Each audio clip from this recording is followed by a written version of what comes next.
Maybe. Maybe, maybe not. I clicked. Come on. All right, it says. Okay, there's a video. Okay. Taking its sweet Nope. time tonight. Holy crap. That was Mm, well over a minute I had to wait for YouTube to go, okay, we can go now. there we go. Oh, welcome to Talking Heads, everyone. Episode 355, your once weekly live show for the latest in beer and tech news. I'm Jeff. I'm John. Thank you all so much for watching on this Wednesday night or in podcast form over on Spotify or wherever your favorite podcasts are found. If you've never seen the show before, we talk beer, we talk tech, we talk games, pop culture, entertainment, sometimes some Star Trek. All super chats are read on the air so long as they will not permanently demonetize the channel. We do drink alcohol on the show, and if you're drinking along with us, alcoholic or not, let us know in the chat and we'll give some early show shoutouts as we go along. Last but not least, if you'd like to take part in the super secret chat or the even more super secret after party, think about joining the Patreon. Link is down in the video description. As a bonus, you'll get exclusive access to my Discord server, where you can chat with myself, John, Rhett, Steve, all the hosts from Talking Heads, and join the awesome community that hangs out over there. Ah, I need a beer. Me too. Me too. I've had a week. I've had a month. I've actually had a couple months, but Yeah. man, last month was for me was a wreck. Yeah, But yeah, I haven't talked to you a lot recently. I'm not going to get into it now, but I hope all is well slash oh, better. it was about a 3 week process, Yeah. and results did not get better till about this week. And Okay. so it was like having a newborn. I can only equate it to like having a newborn and being a single father with a child too. So you're just up every 2 hours and with anxiety and stressing out. Yeah. Yeah. And so it's just like, and But everyone's doing then okay? Okay. everyone's doing okay. Yeah. Okay. And then, yeah, at the same time, during all of this, the owner of my company died. Oh, wow. And yeah, that was really sad news. And then we were doing a memorial service, Uh-huh. and I then left my capture card there Uh-huh. at my office. And I'm on my cell phone now. And I totally forgot about it. I spaced it, I scrambled, like, what do I got with a camera? My son's using the laptop. Okay, my cell phone. Let's do this. And so I am very cell phony. Not that I had good quality pictures the last couple of times, but whatever. So it's been a nonstop time to scramble. It will be kind of nice to just sit in a chair Yeah. and just talk and be like, oh, I don't have a phone call to pick up every 5 minutes of, hey, I need this email done. This printer's broken. Doing this. Please lose the network's down. Firewall's down. Whatnot. Or help with this. Help with X, Y, and Z. Yeah. I can take 2 hours of this. All right, let's just chill and drink beer and talk with some good people. Yeah. Yeah. This time of year is always a little chaotic for me as well. So for those who don't know, I for the last 21 years, I have worked at a haunted house, and in fact, the last 5 of these years, I have been the general manager for the haunted house. So that includes actor coordination and training and all the managerial and logistics kind of thing, like people management during the event of what is now like a 55 to 60 person event.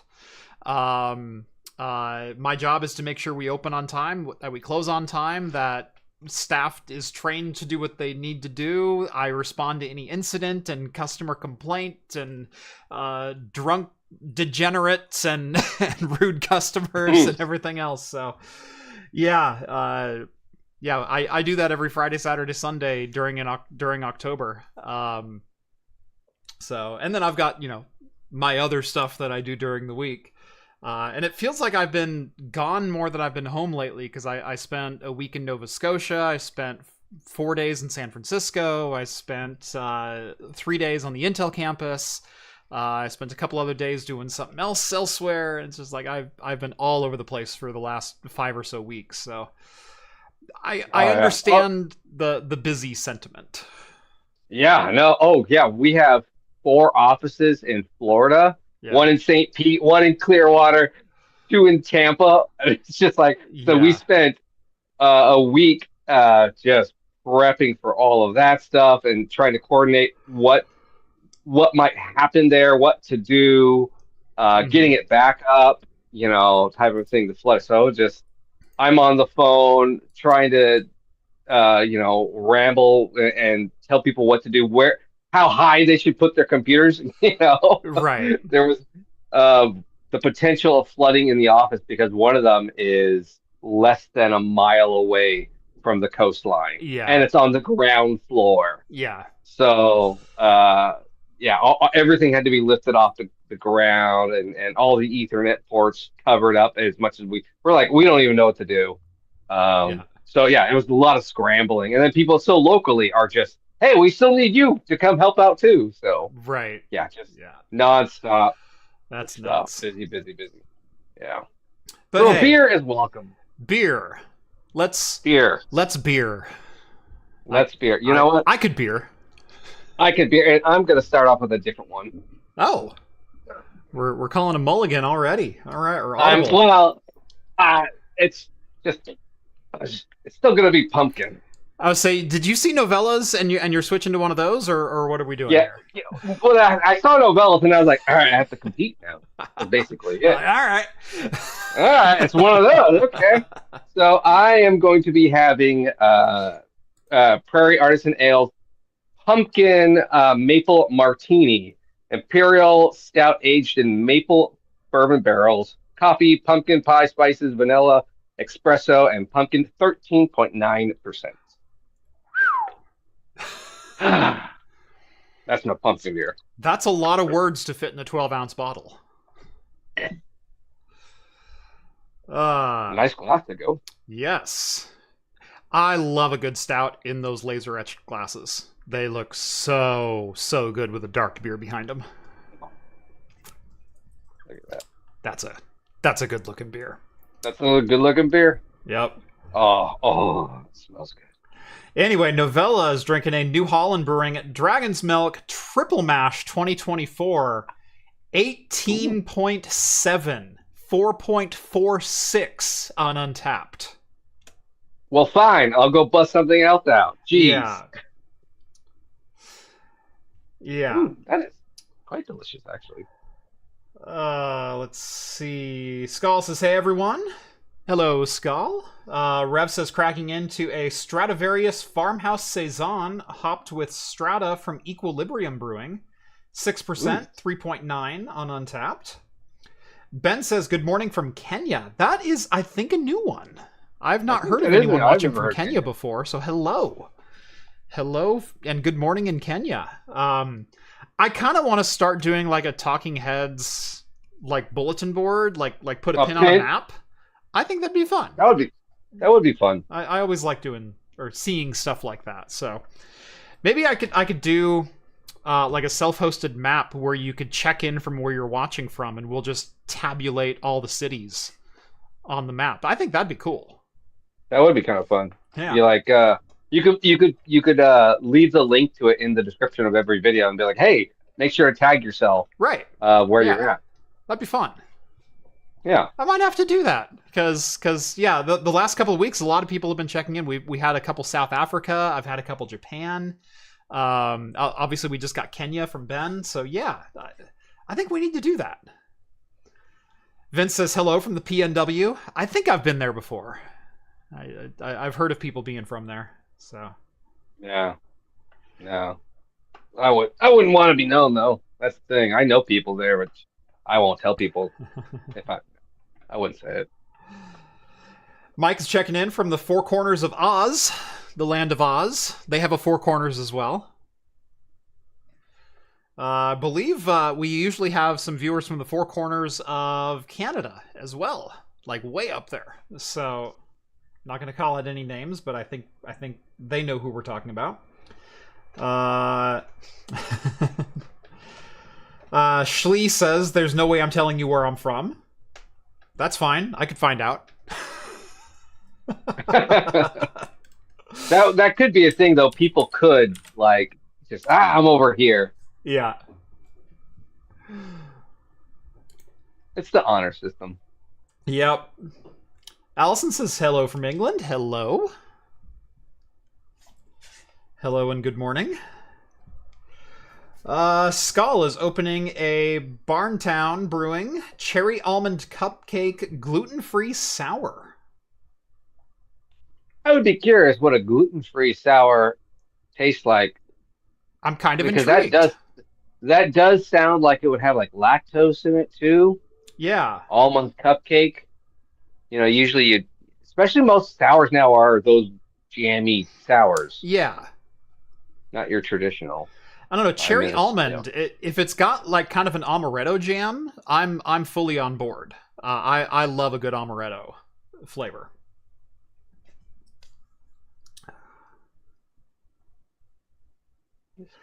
And Mike says Lemming, Kren, and Mike have 3 out of the 4 corners. Well, we need to find the 4th corner then. That's what we need to do. John J says hello from Rhode Island, East Coast, Best Coast. I think you got that rhyme wrong, but that East Coast education system.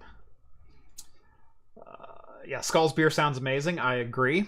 I am going to drink for my first one tonight from Drop Bear Brewery. Funny enough, not Australian. It's actually from Eugene, Oregon. But this is a new brewery that popped up about 2 years ago, and I've been really enjoying the stuff that I've gotten out of there. This is the Frio Doctor Australian Pale. It's 5.9%. Yeah.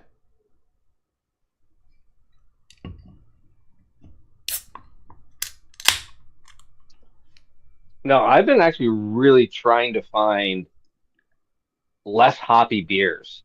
And it's really hard here in Oregon. Yeah. That are decent. I mean, right now it's not too bad because you can get into the Oktoberfest, Marzens. But I meant like I was been looking since summertime. Yeah. And and it's hard to find a barley wine, a Marzen, a red, even a multi lager. Just a good brown or a lager. Yeah. Yeah, it's been so hard. I'm like, I love IPAs, but man, I can only take so much Ninkasi for like 3 years in a row. Yeah, like, look, I love hoppy beers. I absolutely love hoppy beers, but I also love malt forward beers. I love straight up ales. I love a good brown ale. And while Rogue makes a fantastic beer in their hazelnut brown nectar, it's a great nutty brown. I love Irish reds. I love barley wines and all these other styles of beer, and I wish we could get more of those. I know, I really do. And a lot of times too, when we just see like either a brown ale or a red ale, it is so overly hopped from a Pacific Northwest brewery that it's like it's more of a even like the most famous red ale in Oregon is a red IPA. It's Dawn of the Red. Yeah. Dawn of the Red. And it's a great beer, but it really is more of a red IPA. Yeah. It's just like, and then you get a European lager and you're just like, this is pretty hop forward for a European lager. Yeah. So it's just really hard to find a nice variety pack. I was even looking for I just want an ale, a nice ale, and then maybe because I was drinking on some just nice Sierra Nevada Pale. I was like, this is good. I can drink this. It's still hop forward, but it's not in your face Tricera hops, type thing, Megalodon. And even that, I was like, this is nice, but man, I could use something a little bit maltier. Yep. And that's why I was like, all right, I had to buy pumpkin packs, Elysian's the pumpkin patch. What was it? It was Samuel Adams came out with an Oktoberfest one. The problem is I do find though that those are more expensive and they're only like 4% beers, 5% beers. Yeah. So on this subject, Allison chimes in. Loves a good brown ale. He says, after calling Trooper, which I had last week in one of my videos, a lager. This is the Hold on. Iron Maiden? Yeah, it's the Iron Maiden beer. I'm trying to remember. Robinson's Brewery in Cheshire. Or Cheshire, as people were trying to correct me. If it's Cheshire, then spell it that way. Speaking as someone who speaks proper English. So Trooper, they call it an ale. However, on the label, it says cerveza. Do you know what cerveza is? Cerveza's a lager. Mm-hmm. So, even Robinson Brewery calls it a lager. They don't use the English term, but they call it a cerveza, which is a lager. Well, okay, I didn't see that. They make a cup. Was it just called Trooper? I would need to go back and look specifically. Because I know they make a number of Iron Maiden beers. Yeah, no, this was the... Let me see if I can... There's like Trooper Sun and Steel, Trooper Red and Black. This was just Trooper. Fear. Oh, okay, so then that's just their standard one. Yeah, I have that one. Yeah. On Untappd, it's actually marked as a bitters. Mulfleur, Cascade down. Deep golden ale, but that's in the description. But it's classified as a bitters. Yeah. Interesting. But they have pictures of the can, and I wonder if it does say what you're saying. Robinson's Trooper, 4.7%. Bobic, Goldings, and Cascade hops give this deep golden ale a subtle hint of lemon. So they're calling it an ale, but on the bottle it said cerveza. That's not English. Which means lager.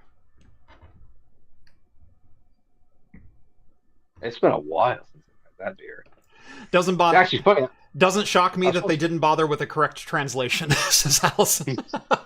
Me either. Oh, they are British. I actually was supposed to go to Maiden on Monday.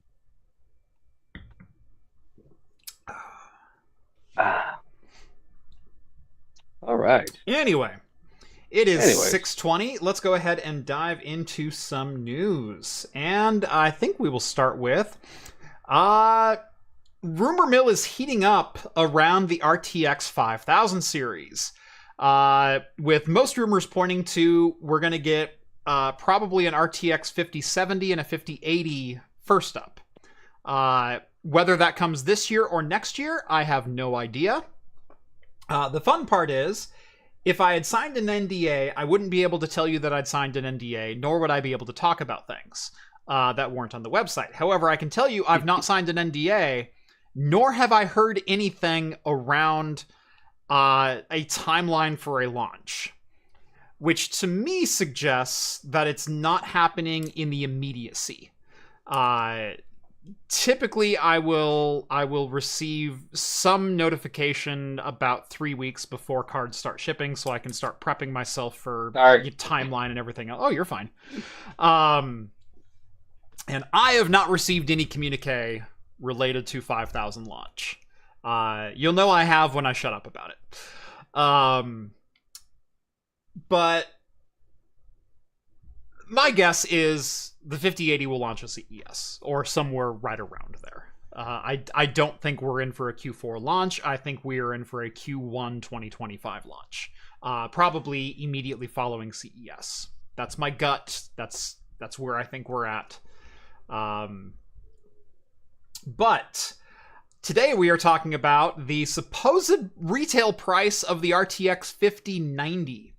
And as TechRadar says, if you're going to charge $2,500, just go back to calling it a Titan. With which I fully agree with. Man, that thing's a brick.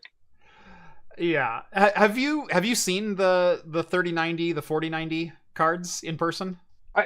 No. Yeah. Okay. Not Founders Editions. Yeah. I've not seen a Founders Edition in person. Yeah, no. They're even bigger than you think they are. Like they're okay, giants. Yeah. I have a 4080 Super in my main rig right now. Plus, I have a 3090 in my 13900K. system, and they are absolute bricks. Oh gosh, okay. Well, I mean, just this picture alone makes it look the size of a brick. I mean, I know the other ones look big, but my gosh, that almost looks like it takes up 3 slots on a motherboard.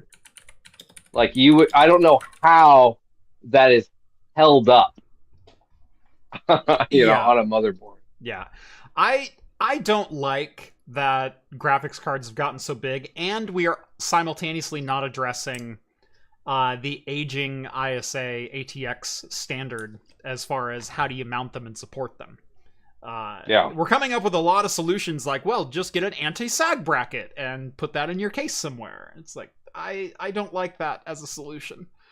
I mean, you do that only because people want to sell more aesthetics and cases and be like, oh, you could put RGB on it and it's going to be cooler. There's all these other things you could do to lift up. And then 3D printer, people are like, just look at my 3D printed bracket I was able to make. And it's so cool to hold up my graphics card. You shouldn't have had to need to hold up your graphics card in the first place. Mm-hmm. I mean, the slot was designed with those single bracket to hold the card. And they're like, no. Let's test the limits of this plastic. Yeah. Yeah, I mean, for years, it's almost been a standard on any high-end board to metal reinforce and ground plate the PCI Express slot. We're getting cases with thicker and thicker rear ends so they can help support the weight of these massive GPUs. We're getting some cases that even come with anti-sag bracketry inside of them. I wish that someone would pull the trigger on a standard other than, hey, let's put the cables in the back because that's the most pressing issue of new computer builds, right? I wish we could re-explore some kind of form factor. Just make it all cases are now side mounted and they're actually supposed to be all sideways. Yeah. On the floor. Yeah. Instead of that's why we're shrinking it down, but we're creating it to be wider. Yeah. There you go. They're all tabletop. I mean, if it could also work as a desktop stand for, my 48-inch monitor, then I think that's golden. But no, they've got to be in tower form because for some reason we hate desktops. And yeah. But I mean, I guess that is, yeah. Yeah, $2,500. $500. What? Oh my gosh! I mean, right now, I remember when I saw this article, it just shot me back to remembering the 30 series being launched and us being in awe of that, and being the price of that and everything. I'm just like, how did we get here to where it's $2,500? It is the 590 series, so it's the top end.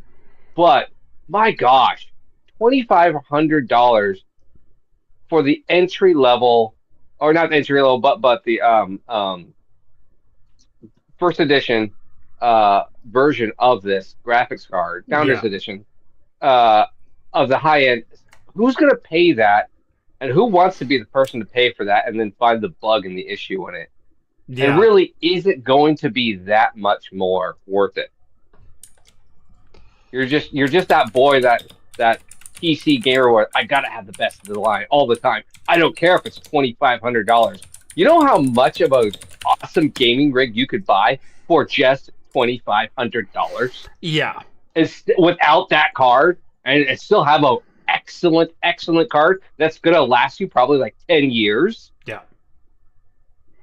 It's just who's gonna buy this? Yeah. For that. Yeah, I bought an RTX 3090. I paid cash for one, mainly because I needed the card with that much VRAM for video editing purposes. It was one of the cheapest cards that I could buy that had enough VRAM. Now there are some options that are higher than 8 and 12 gig. You've got AMD has their 7900 XTX with 16 gigs of memory. There are even cards like the 4000 ADA SFF that come with 20 gigs, or the RTX 4000 ADA that's a 24 gigabyte card. There are cards out there that finally have a decent amount of memory that aren't, $3,000 or more dollars. But yeah, I mean, well, they don't. There's no specs with this, and there's speculations mm-hmm. of what this is going to have, and they're saying possibly. I think there's like the 5070 will have like 12 gigs, Mm-hmm. and so probably I don't know what the 5090 will be, and you're probably going to get less gigs but better performance, obviously too. But I just don't know, man. Is this basically like one card for all your needs for $2,500? You could do AI plus bit mining at the same time. I just like I don't know. Man, it's I guess I'm just saying I'm flabbergasted now because I remember a couple of years ago, like I said, when we were talking about the 30 series, I'm like, wow, that was a huge jump. It is kind of seeming now that it's gone back to, oh, here's this 25% increase. That not this huge jump, but the price point jumps are so enormous because now you can get a 300 series for $150. Yeah. Essentially, you on the used market, you can go get a 3060 12 gig for $150 if you look. 200 all day long. Definitely. All day long. And 5 years ago, 4 years ago, that was an amazing card. It still is a great card. Mm-hmm. For $150. But what was that when it first came out? Quite a bit, probably like $800, I think, if I remember correctly. Roughly around 5 to 6, maybe. The 3060 12 gig was $399 when it really did. Okay. Yeah, $400. So, yeah. But man, it's just I don't know. I mean, I guess according to these specs, the 570 they're expecting it to come at $599, $699. That's still a lot. You can make a whole gaming rig. The thing is, though, when these cards come out, people are going to, like yourself, are going to be making, here's the latest budget video, mm-hmm. and you're going to be buying 30 series. Yeah. Unfortunately, we've seemed to have gotten to a point where none of the card manufacturers really care about the low end of the market because they're just selling all their cards to AI people anyway. Yeah. I see that drying up sometime in the next year. I think I've been pretty clear on where I stand with AI as far as mainstream adoption. There are definitely going to continue to be use cases for it, but I don't think it's going to continue to be the driving force behind GPU sales for much longer. But we're still probably a year out from that pendulum swinging back the other direction. But the idea of a card for less than $400 being marketed to gamers, I just don't see that happening anytime within the next 12 months. Unless you're Intel, unless Battle Mage comes out and proves to be, a competent device. And not that Alchemist and the A770, A750 weren't competent devices, but no one bought them, and that's really a shame because it is the one really affordable option that's out there. Like $199 right now, you can buy an A750, and just no one is. Yeah. I don't know. I mean, they used to be competing, like I said, 4 years ago, to be this huge jump and how great it was. Mm-hmm. And then now it's almost like, how expensive can we make it instead of how good can we make it? How much can we get people to pay for this thing? It's almost coming to being the Apple of graphics cards. Here's the latest iPhone, but it's $3,000 for essentially a nicer camera. Yeah, and we took 12 grams off the weight of the metal, so It's technically the lightest phone in the world. Yeah. whatever. I like the ingenuity. I like the leaps and bounds of everything, but I don't know. It's just gotten crazy for me. And I agree with the AI stuff. Everyone's jumped on this bandwagon. AI is going to be this thing. It's going to take over this. So every new product you buy, well, check out our new integrative AI feature. It's literally just a chat bot coming back at you. That's all it is. Yeah. It's a predictive chat bot that's like, I already Googled what I think you're about to say instead of you having to Google it yourself. Actually, I was commenting to you just before the stream. I don't think I have a way to really share this, but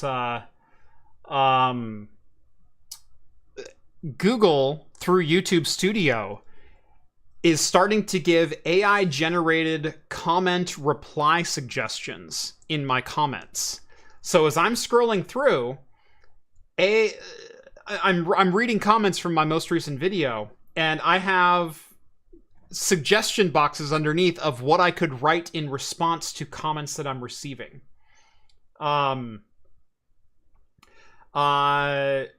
7 hours ago, Ryan commented on my TrueNAS as a VM host video. Trooper is an awesome all-around pub food beer. Goes great with bar pizza, tacos, fish, and chips, the whole gamut. Just an easy drinking, smooth British lager, as you said. It actually generated responses for me of, it's the perfect beer for long night of building home labs. Or, I'm not sure if it's the kind of thing I'm supposed to be answering here, but it sounds delicious. That's what AI thinks that I should write. So it's taking it's what you've either expressed beforehand in other previous comments, and it might have scraped all of your comments before. Be like, oh, I built a digital AI Jeff, and this is what it's doing. Or it's a very generic Google search of other people. It is definitely scraping, because home lab is not a common term. No, it's not. That's why I was like, oh, well, it could be scraping craft computing headlines or talking points. It could be. Not, or scraping not my responses. I think it's scraping my responses. So, but actually, that a slight point though, if I want to go back to a little bit of a step back. Yeah. You notice how he said logger in the comments, so that means you had someone else agree with you. I did. Yeah. So, just saying that. Yep. But yeah, no, it's everything that's got this AI built into it, and it's clippy on crack. Yeah. Hey, I see that you're replying to a YouTube comment. I can help with that. Yeah, that's really what it is. Or what is lower decks, the badge? Badgie. Badgie, yeah, Badgie. It's just Badgie. Hi, can I teach you a lesson? I freaking love Badgie. Yeah, it's just Badgie. What are the suggestions for replies for porn bots? I actually didn't get any AI suggestions for them. I did block a couple. I block a couple every single video. But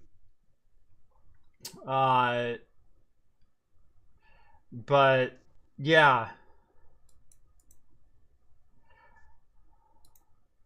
Yeah, so some of these are spot on. Some of these are way off the point. But no wonder China has designs on Taiwan. That's a comment I received earlier today. My AI generated responses, that's a pretty wild conspiracy theory, but I wouldn't know. I'm an engineer, not a geopolitical expert. What?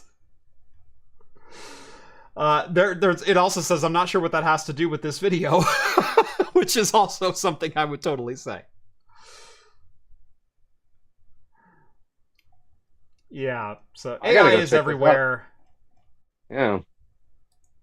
I don't know that I necessarily needed it in my comment replies for suggestions, but it's a thing apparently that's there now. I mean, I like AI as a tool, but man, it's all right. Slightly off topic. Is AI going to be the new web browsing search for our generation that our parents sat there and said when you had to go look something up physically in the library, and we're like, we'll just look it up in the computer. Where now our kids will then say, AI just gives it to us. Like, well, back in my day, we had to actually physically search for the words, and we had to come up with it ourselves. No, I think we're back to Web Basics 101 of don't believe everything you read on the internet, because back in our day, it was don't go to Wikipedia. Anyone can write things on there. And we're like, yeah, people who wanted to share this information, that they had the correct information, wanted to share it on there. And they cited their sources, which is kind of incredible. And so they're like, well, anyone could write a source, though. It's like, now you're just being recursive. But, you know, the general thing was, don't believe everything you read on the internet and don't share any of your personal information on the internet. Now they're scraping our personal information and generating AI responses to it. And so we're almost back to the don't share your personal information and don't believe everything you read on the internet. Well, now it's also don't share your personal, don't type your actual name or any information, because this AI is going to find it and scrape it and then know who you are. Yeah. So, but then, yeah, don't believe anything, but everyone's going to be then ghosts in the background because they don't want to put their information in. They're not wanting to do things. I think it's gonna split. It's going to be, people are just going to adopt it. I don't care. Let the AI overlord's going to be, and we're going to be like the Linux guys.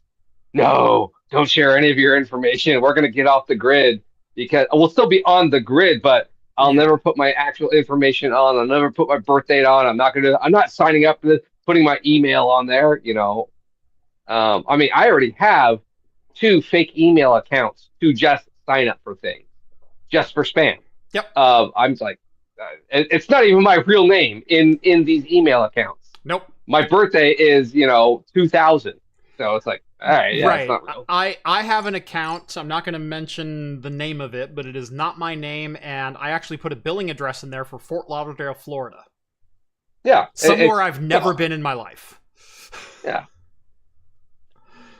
So just because if I use that for, all right, I need your email address really quick. All right, I'll sign in with this account. Yeah. Because I want to demo something. Yeah. All right, well, I'm going to sign in with this one. I'm not going to use my main account. My main account gets like 2 emails a day. Yeah. That's what I try to do on my main account is make sure it's literally just legitimate billing things that come through to that. That's how I know that's what it is. But even then, that's kind of hard. Like, Xfinity gets hacked. Mike comes in with 2 Aussie bucks. Thank you so much. It better have all the RAM for that price. Speaking of the $2,500 RTX 5090. Yes, I fully agree. If it comes out with 24 again, I'm going to be severely disappointed. If you're going to charge $2,500, you better freaking have 48 or more. Flat out. I don't care if it's needed for gaming or not. You don't have that much silicon in there, so it better have memory, and a lot of it.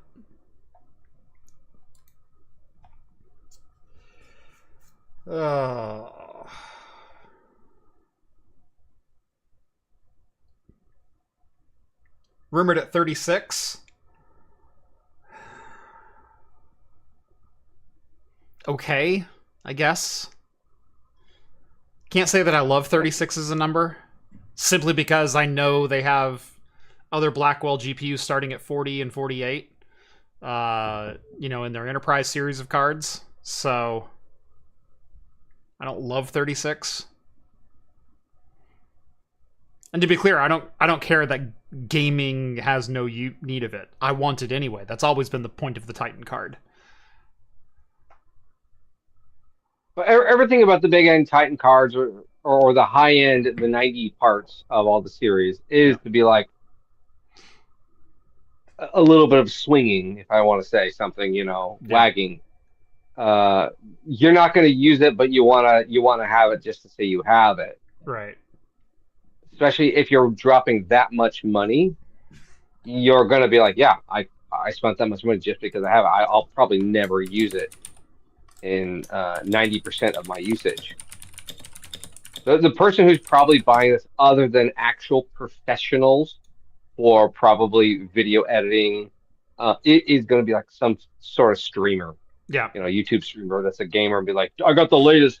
Let's max it out, see what, and they're going to be like, holy cow, I'm only using 2%. And then that'll get them some clicks. Minecraft is incredible.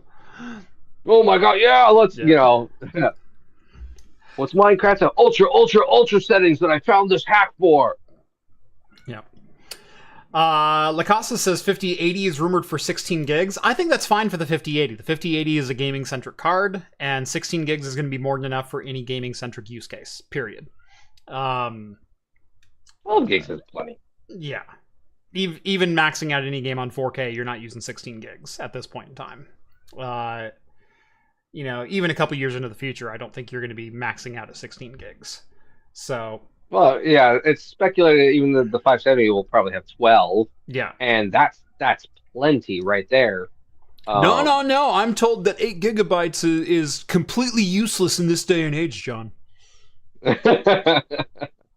Well, then there goes my need for the 4060. To be fair, on the 5070, you need more than 8. To be fair, on the 5070, you do need more than 8 gigs, but I think 12 gigs is still going to be fine.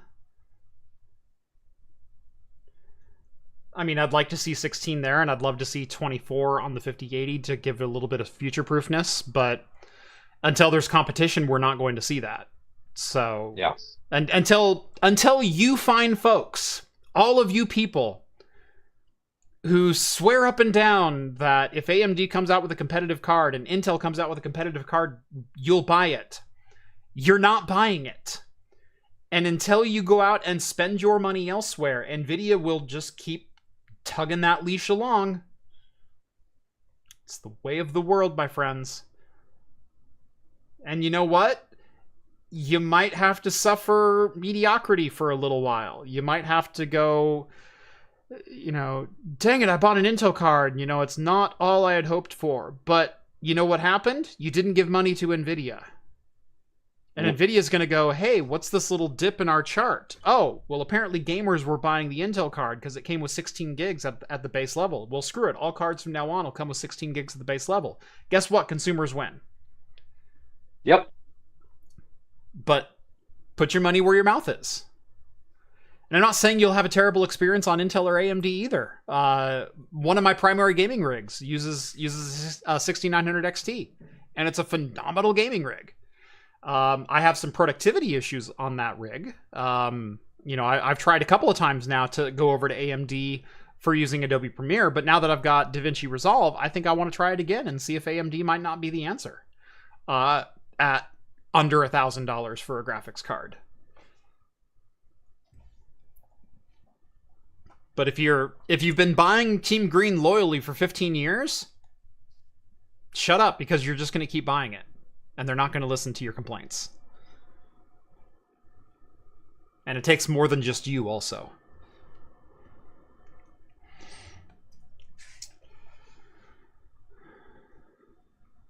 Novella.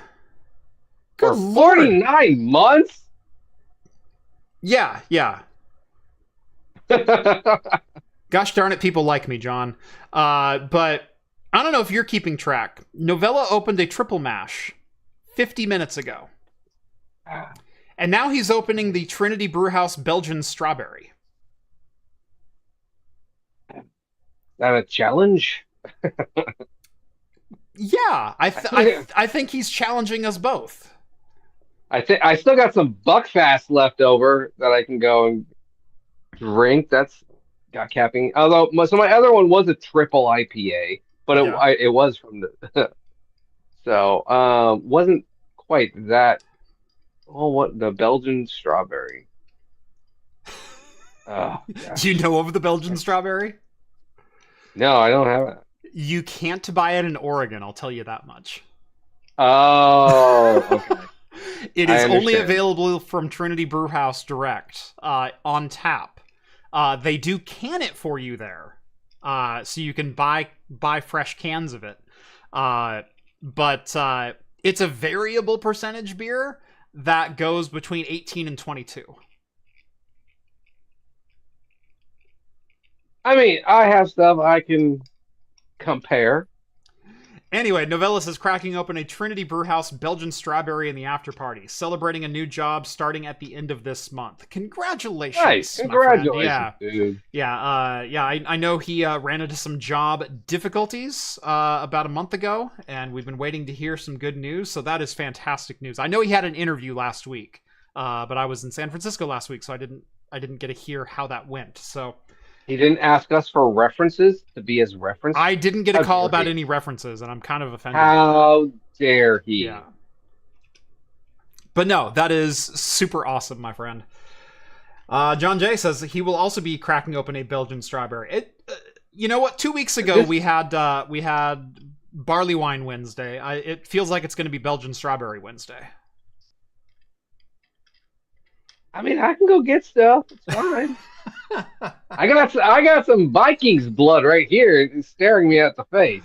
You know, I almost got some Mjords last week or 2 weeks. I think it was 2 weeks ago. They came out with a smaller bottle now. They did. They have a 12-ounce clay bottle now, which is yeah, awesome. I know. That's cool. I saw that. Like, that's not too bad. I mean, I already have some, so it's like I don't need it, but that's cool. Yeah, for those who don't know, I believe it's pronounced Mjorst. I think so, yeah.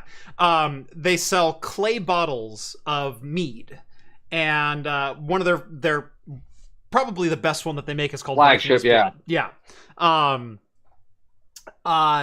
they come in bombers. They come in 750 mil at like 19.5%. And so it's worse than wine as far as ABV. And you have to have friends around to drink it. You will die. But it's so good. It's so good. It is so delicious. But the problem is, I can only ever find it in liters. Yeah.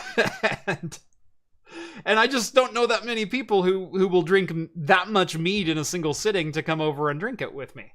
But no, I did see that they had some 12-ounce bottles. And so last time I was at the bottle shop, I was looking at picking up a couple, and I think I might have to. I thought about picking up some, just be like, oh, that's cool. I like those. Those are some of my favorite meads, and like I gotta buy them. Yeah, the clay bottles, they're just the sweetest ever. I mean, no, so yeah, they're sweet. They're a good mead. They're one of the better meads too that I've ever had. But yeah, the nice part is I can store those and cork those, and then save them, cellar them essentially. They're that good.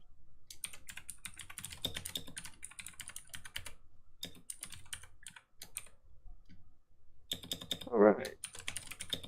What else we got? It's almost 7.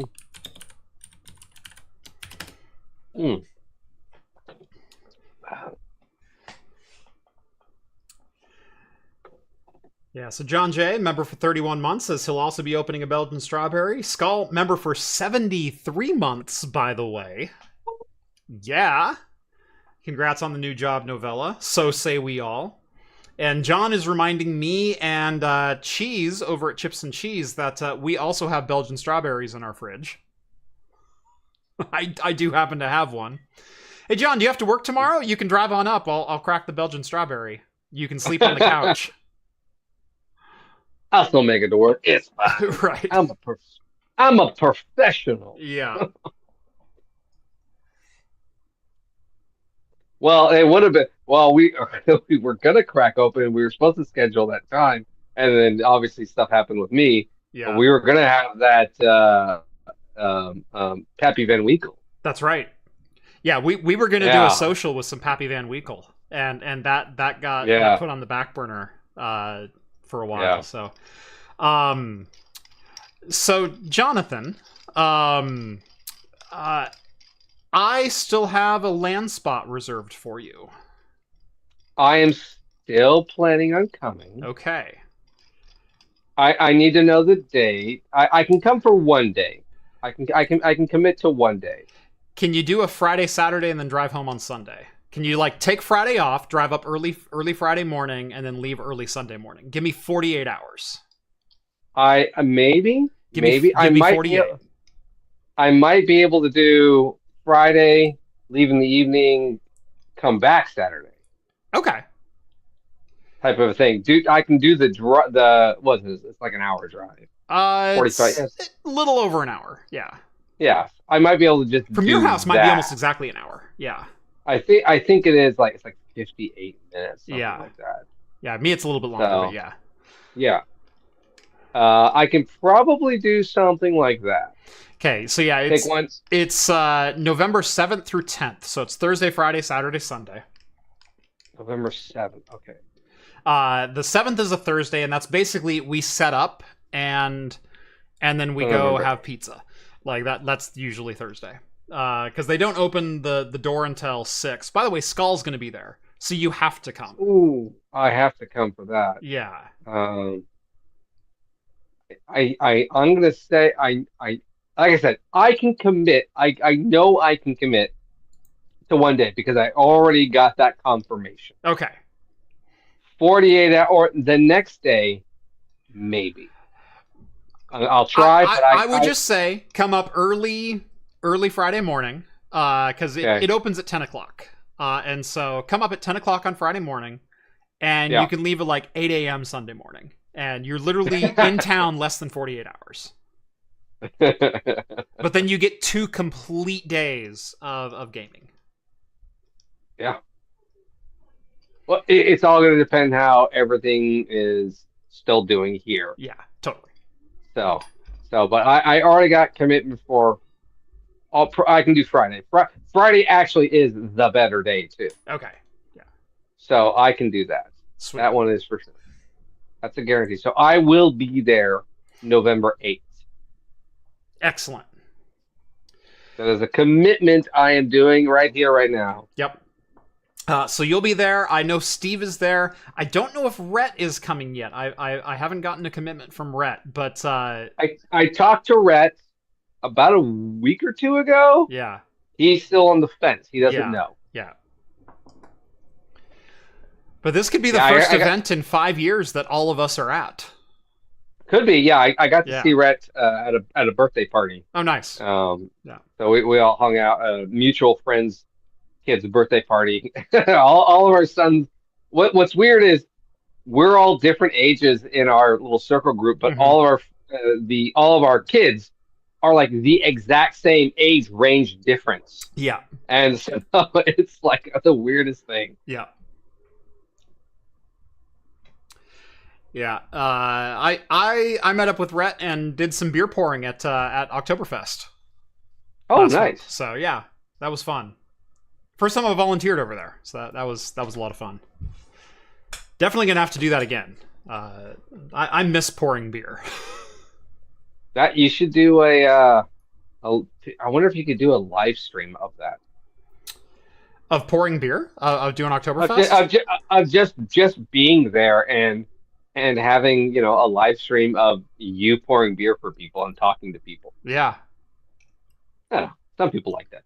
Some people like that, yeah. I did get recognized twice. That was kind of cool. Oh, that's nice. Yeah. Your wife and, your mother-in-law don't count. Right. Yeah, no. It was genuinely people who go, "Are you that craft computing guy?" Yeah. Yeah, this YouTube thing really hasn't worked out. I had to start pouring beer. Yeah, it's me. That's what they used to call me. Michael chimes in, member for 25 months. Debbie, Helene, and now Milton, 3 hurricanes in 3 months. The last one hit direct on us. Welcome to Florida. Yeah, no kidding. Yeah. All I can say is move west. As far west as you can. I like to tell people, like, how is Oregon, because people think Oregon rains all the time, and I love to counter with Oregon is naturally a desert, to which they don't believe me, and I'm like, no, even in the valley where it rains all the time, it rains for 5 months, and then it doesn't rain for 7 months. And when I say doesn't rain, I mean not a drop at all, ever, for like 7 months straight. Our summers are freaking wonderful. Like we'll get through April. April and March especially are very, very rainy. It's 3/4 to an inch of rain every single day, where it's just kind of constant. But then we get to May, and it usually a week or two into May, it dries up, and we don't see rain again until October? Sometimes November? That usually 4th of July day rains for some stupid reason, and then the rest of the time dry. You're like, oh, I'm going to go celebrate, and like, no, screw you, or like, screw the forest. I will say, in my lifetime, we have done 185 days straight with zero rain. With the entire state has not seen a single drop of rain for 185 straight days. And that's not all that uncommon. It's not uncommon to go 120 and then do another like 80 on top of that, with like 1 day of rain in the middle. We average 1.5 days of rain in July and less than 1 day of rain in August. There's not a drop in August. Right. But the best way I like describing the weather in Oregon is it's not actively trying to kill us. No, and even the rain itself is not bad most of the time. It's really not bad till February, April, March, that area. Right. The rest of it's that like misty rain that you want to go out and play football in, type of a thing.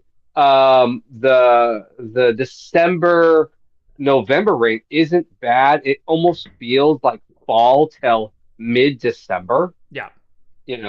Fall does, so it's really nice. Yeah. Summers can be really hot, and it really is. If you want, what do they say? It's always, if you want to experience all 4 seasons, you come to Oregon, you will experience all 4 seasons. Yeah. The extreme heats don't last too long. At best, you get 1 week of 100 plus. And then you get about 1 week of 30 below. Yeah. And then the rest of the year is all in between. Yep. But even our 100 plus days, it's 15% humidity. Yeah. It's still not active. It's hot, but it's still not actively trying to kill you. And I think that's the key. You can have a window unit in your place and you'd be fine. Yeah. You'd be theoretically fine. Yep. Anyway, we do have some more news to get to. Windows 11 dropped a new update, or at least they're testing out 24H2, and apparently some users of Western Digital drives, one of my favorite drives, the SN770 and the SN850X, they are encountering some bugs with a new configuration. Apparently, Microsoft has misconfigured the host memory buffer in their latest OS update, and it is causing the drives to spaz out a bit and causing Windows to blue screen. Supposedly this can be solved with a quick registry fix to disable SM or HMB,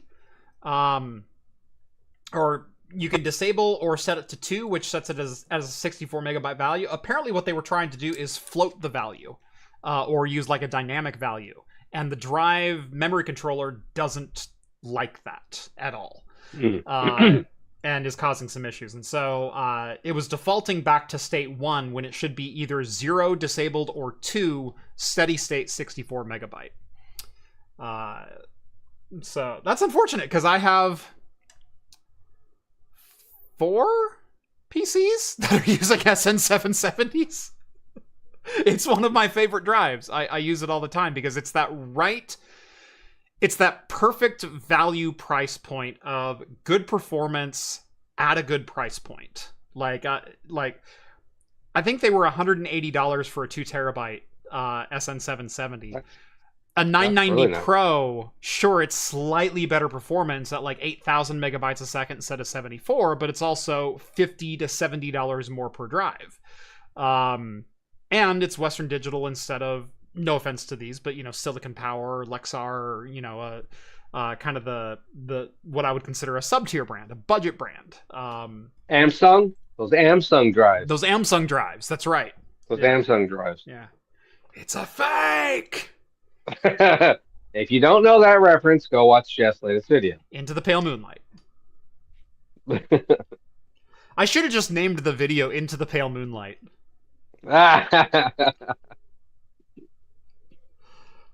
Was that Ollie that you got it from, Yeah, or it was what's AliExpress. It Yeah. was Ollie, yeah. Yeah.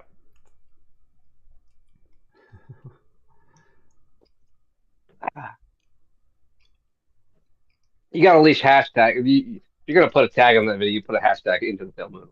Yeah. A lot of people got the reference right off, which was fantastic. I will admit something. I will admit that's not my original thumbnail. So I posted like one of my traditional thumbnails, which is just me like holding the drive, and I think the thumbnail said, "Of course, it's a scam." And Yeah. I want to give credit to whoever said it in chat. Let me scroll up here a bit. Is it just So I posted it to Discord. There's that. There's that. All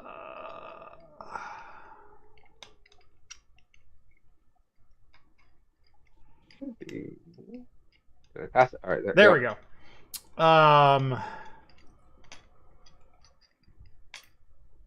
Cheese. OG wrote. No, it wasn't cheese. OG. It was OG wrote. Says, does it have the classic "it's a fake" in it? Oh yeah. And I thought about it and I went, damn it, be right back. And so I went and made this thumbnail.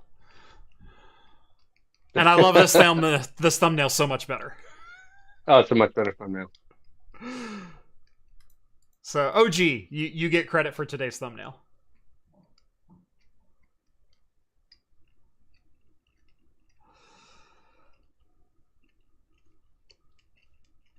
Yeah, those are always fun videos. Yeah. Speaking of cheese, Cheese is in the chat. Hello, Cheese.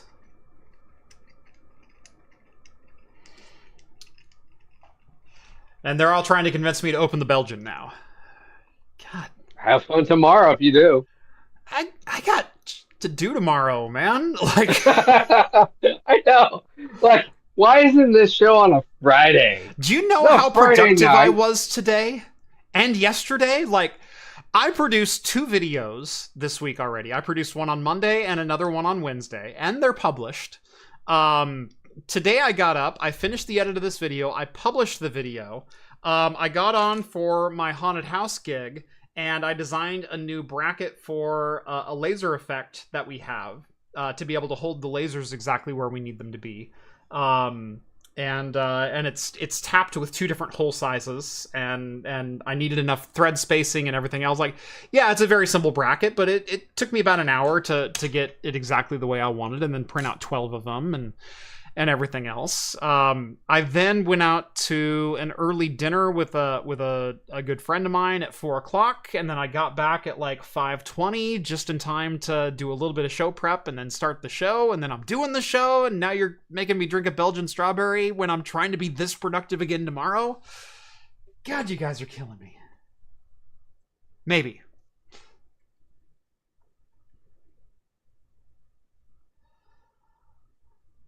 Yeah, David was going to say, Jeff has been banging out some footage in the last week. Yes, I have been very much trying to. I've been trying to be as active as I used to be, because it's kind of fallen off in the last year, and I need it not to do that.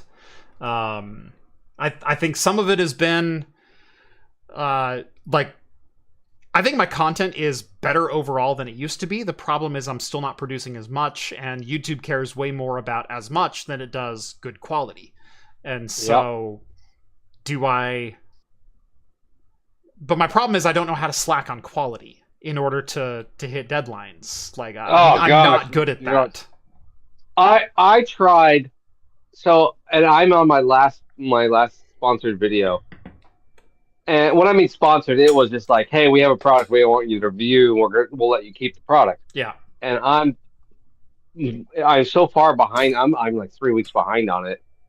But I thought during filming it, I thought I went quick. Mm-hmm. I felt like I can't. I have to slack on this. Unfortunately, I felt really bad filming it, and even then, I was like, this is still too much effort put into it. Because I just cannot not put effort into it. Of like, even in the middle of like the B-roll for every shot, I know I have to have 3 or 4 different angles. Yeah. Because I need to get the best angle that I can. whether and the lighting might be off on this shot, so this is a backup shot that I'm going to do to have just in case for pre-roll. And even though I know I'm probably got the first shot, I'm going to still shoot that second shot, and it might not even get into the video. Yeah. And it's just so much work. But then going through it in post is like, oh, that's just the effort too. Of like, all right, let's get the best spot for post. Let me edit it. And then I end up having to edit like most videos twice. Yeah. Because you do the first initial, here's the real rough cut. Boom, boom, boom, boom, boom, boom, boom.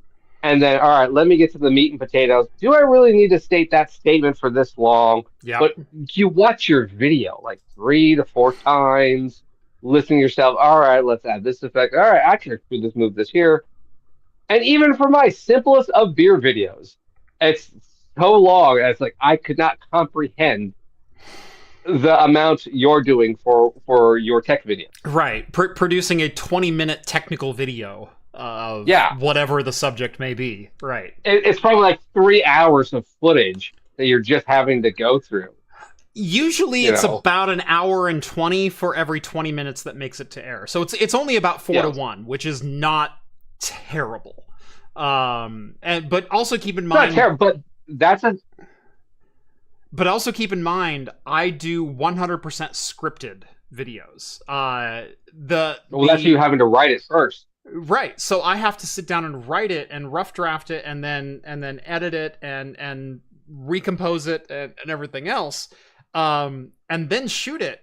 And it still takes me an hour and 20 minutes to shoot that. And then it takes me 4 to 5 hours to cut that down into the video that you see into a 20-minute video.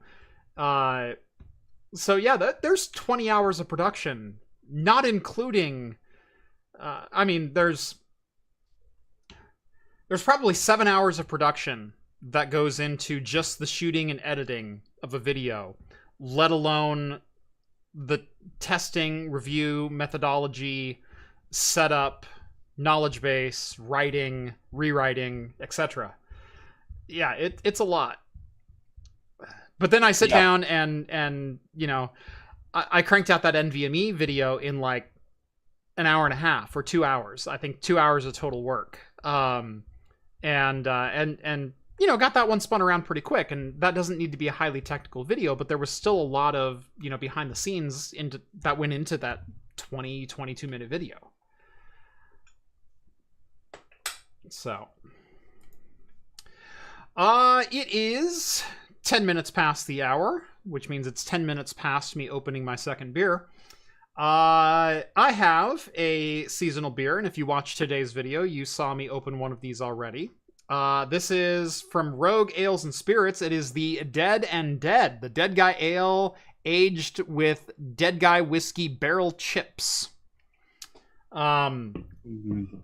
In the video review, while it's a good beer, I don't want to take away that this is genuinely a good beer.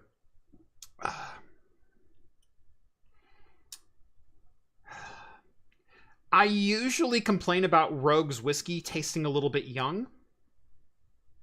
Especially for the price point that they're asking. For those that don't know, Rogue Dead Guy whiskey starts at about $70 for a fifth.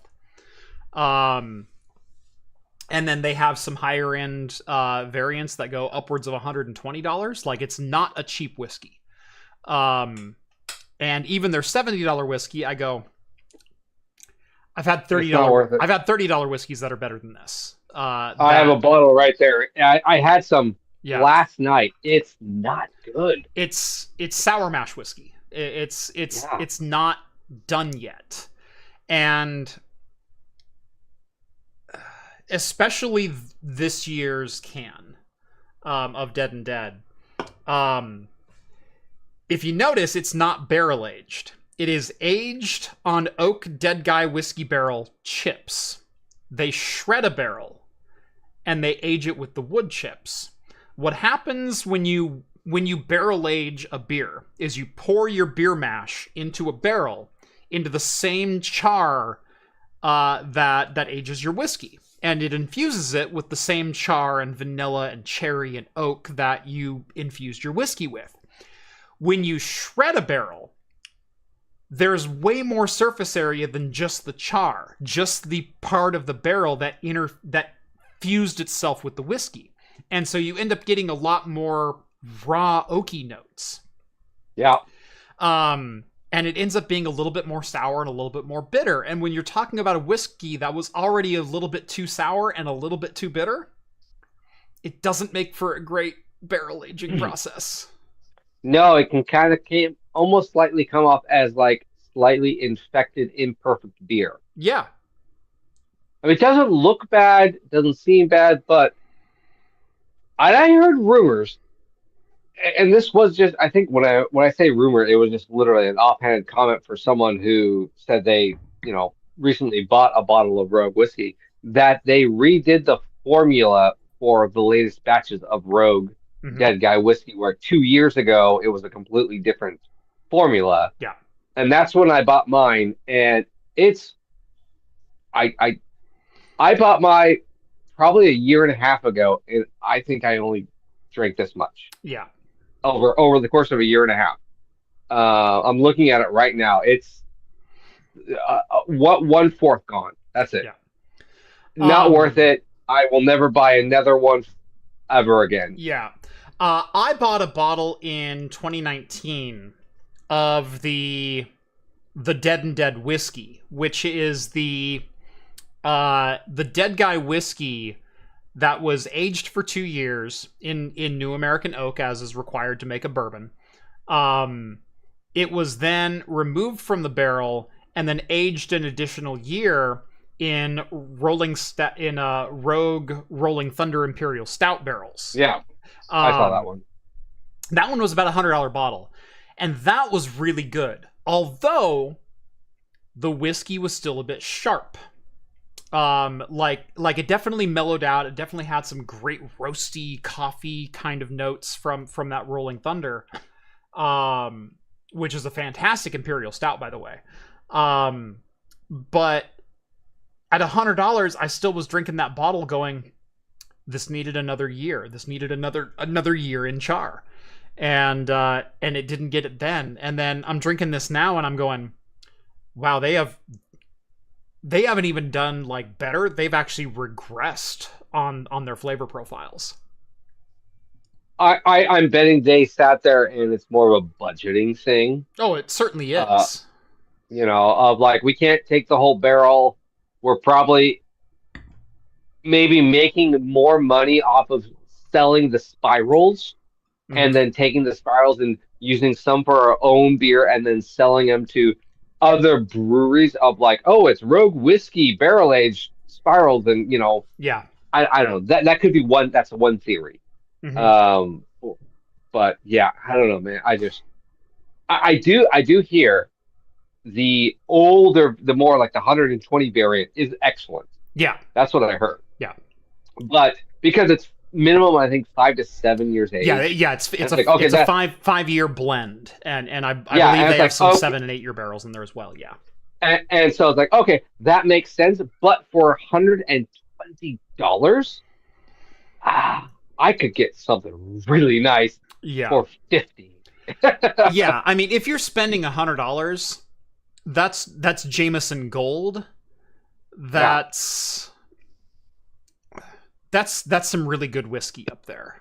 And $100 is kind of my breaking point of what I would be willing to spend on a bottle. Even I have to for my know own vices, right? Yeah, I have to know. Like, the only one I might spend more than $50, there's a Deschutes barrel-aged Obsidian Stout whiskey I really want to try. And that, I think, is like $65, $70. I'm looking at that, and I eyeball that all the time. It's like, I really want to try it. Because it's like, that just sounds delicious. Yeah. But at the price point, I think it might be Rogue that I'm like, yeah, I did that once, and it hurts. It really hurts to buy local. Yep. And because it's not even 5 years age either. That's the thing. Yeah. But and that's my biggest knock on them is you're charging premium prices for literal minimum age statement. And yeah, I think it's 3 years, but then aged 6 months in a barrel that had Obsidian Stout in it. I'm just like, come on. I mean, I'll get a little bit of that nice chocolate roastiness, and which will help with the sweet back end, but I'm gonna get such a young sour back, front end from your whiskey. Yeah. I don't know. I would rather take a $30 whiskey blend. Yeah. That's the thing. Yeah. I would rather drink a Bullet Bourbon 10 at $60 than anything from Rogue.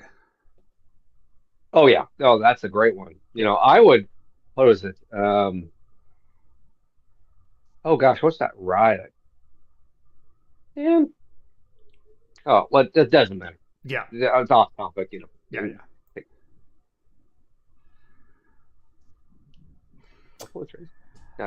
Couple super chats from Cosworth. Thank you so much, Cos. And by the way, the car's running great. Cosworth was a gentleman and a scholar, and actually drove to my house this weekend and helped me replace an alternator in my Mazda CX-9 and diagnose a couple other problems as well. And that thing's running like a top now. I did another 40 miles on it today, and it runs freaking great. So, thank you, Kaz. I'm still going to make fun of your Ridgeline, though. Speaking of AliExpress, my $100 gamble paid off. I now have a brand new 5700X 3D. Still testing if it's worth it over my 5800X for games. I would say most definitely it's going to be worth it over the 5800X. Gaming loves that 3D cache. That super low latency L3 cache boost is huge in gaming. Like upwards of like 15-20% in a lot of different titles. And really, there's not going to be any regression in any titles either, from using a slightly slower boost clock with, 2.5 times the L3. So you're going to like that chip a lot. Also from Cause, another $5. I was at Rogue's Pier 39, and they mentioned a big thing they want to expand into is the CBD drink market. And yeah, I've heard that. I've heard that as well. And Rogue does do a decent lineup of CBD drinks.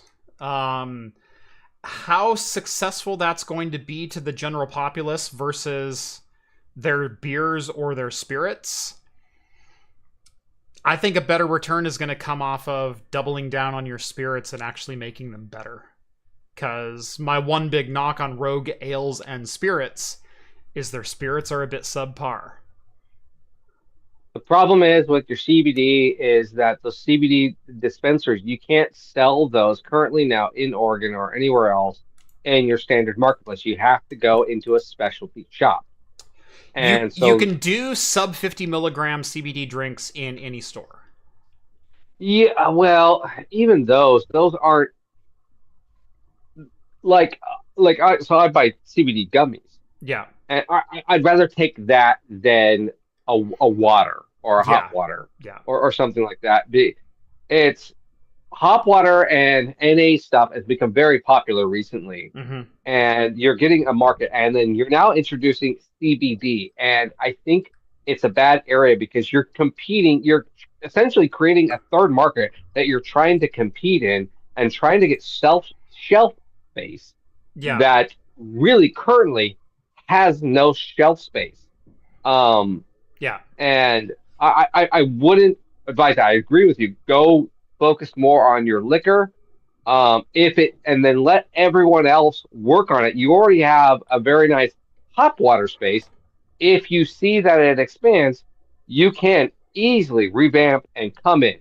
If you want to do something with CBD, keep it local in your pub onlys as a specialty option. Maybe something like that would be really more beneficial. But you're now competing with the hop water market, which is booming, and the NA beer, which is extremely booming right now in America. And the shelf space, it's just not there for the CBD drinks. I mean, you're 2 rows at most, and you have so many companies fighting for it. You're going to lose profit. Novella Hub says, does my P.O. Box accept whiskey? Loaded question. Loaded question. My UPS guy doesn't know he's a drug dealer, but he's my favorite drug dealer. It's exactly right. It's exactly right.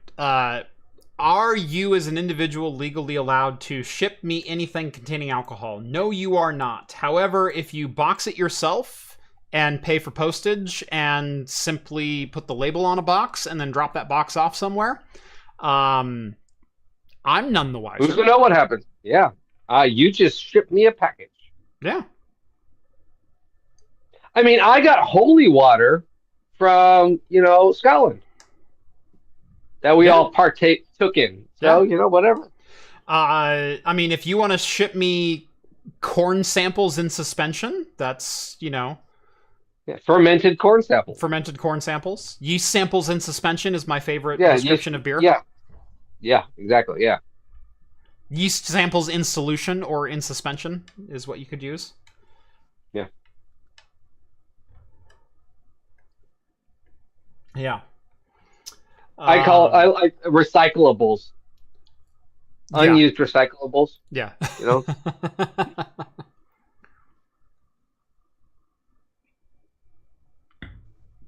Yeah. Real talk. The big thing is, don't bring bottles of whatever into a shipping location and say, I need to send these to Oregon. Because you can't. What you can do is buy packing materials, #WhalePod, #not sponsored. Pack it and weigh it and ship it yourself. Pay for the shipping, pay for the label, slap the label on it, go drop it off. Because what's the conversation when you drop it off? Package to drop off. All right, already paid? Yep, already paid. Okay, thank you. That's all they care. So that's all they care about. Yep. Otherwise, because what it comes back to is they're liable because they're going to ask you a question. You're liable, then they're liable as well. If something then happens, you just don't want that what if. Right. Not that I am endorsing you shipping me anything illegally. Nope. Don't do that. I got a twitch in my eye. Yeah. Sorry. Oh. That's really bad tonight. Oh, gosh. I think I got some beer in there somehow. Acting on its own. Yeah. Porch Pirates are getting a little bit more clever about their crimes, and we're seeing a lot more organization behind some of these rings.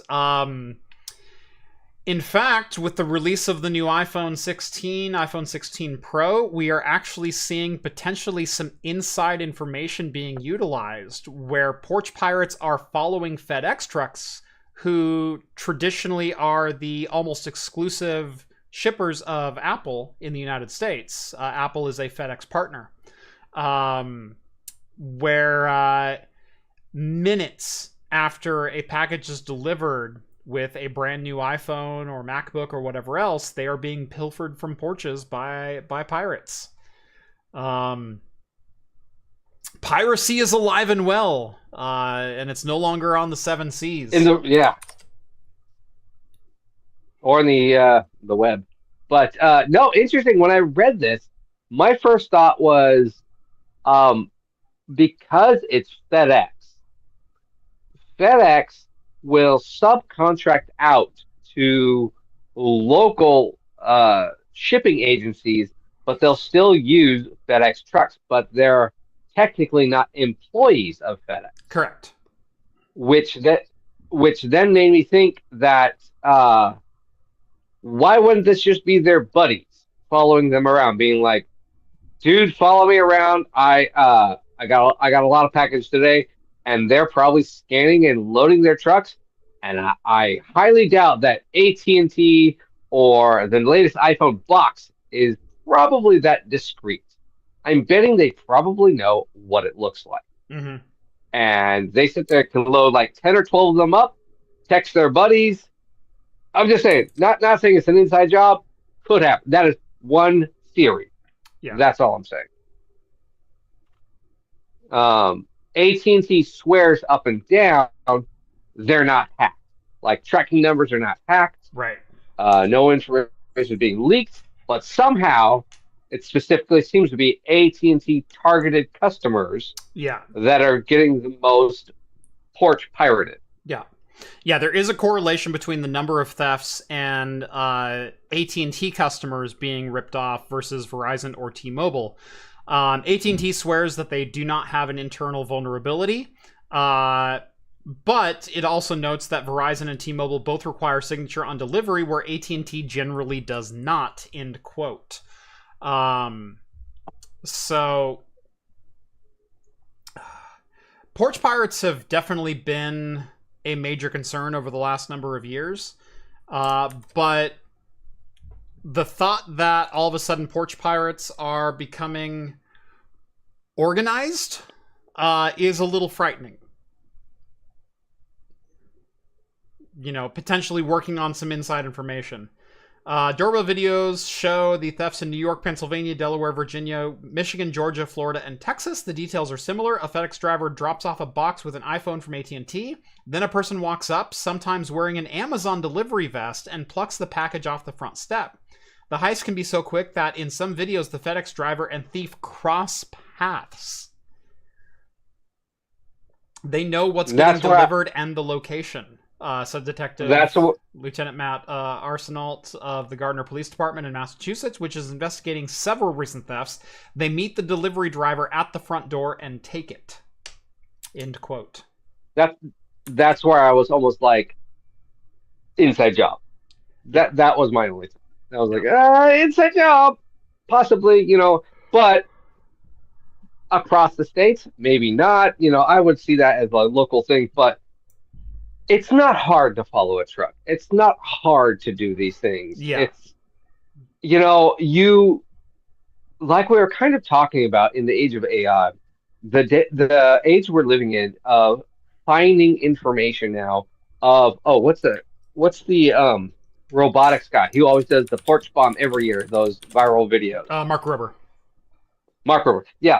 I mean, how viral all those videos to where someone could then see those and be like, but grabbing those packages, that's not a bad scam. Mm-hmm. You know, kids nowadays, or people, not kids, people, adults, whatever, nowadays have grown up because he's done 5 or 6 years of that. So someone 13 is now 18. Yeah. Grown up seeing that type of stuff, viral videos, they're like, that's actually not bad. That's pretty easy.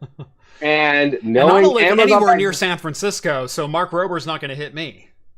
Yeah, well, something like that, exactly. But knowing these scams, you go on all of the internet has just way more information. This comes back to what I was saying of, is it going to be now that information is so much more easily accessible through different searches and different AIs and different video tutorials of how to do things, that it really is very easy.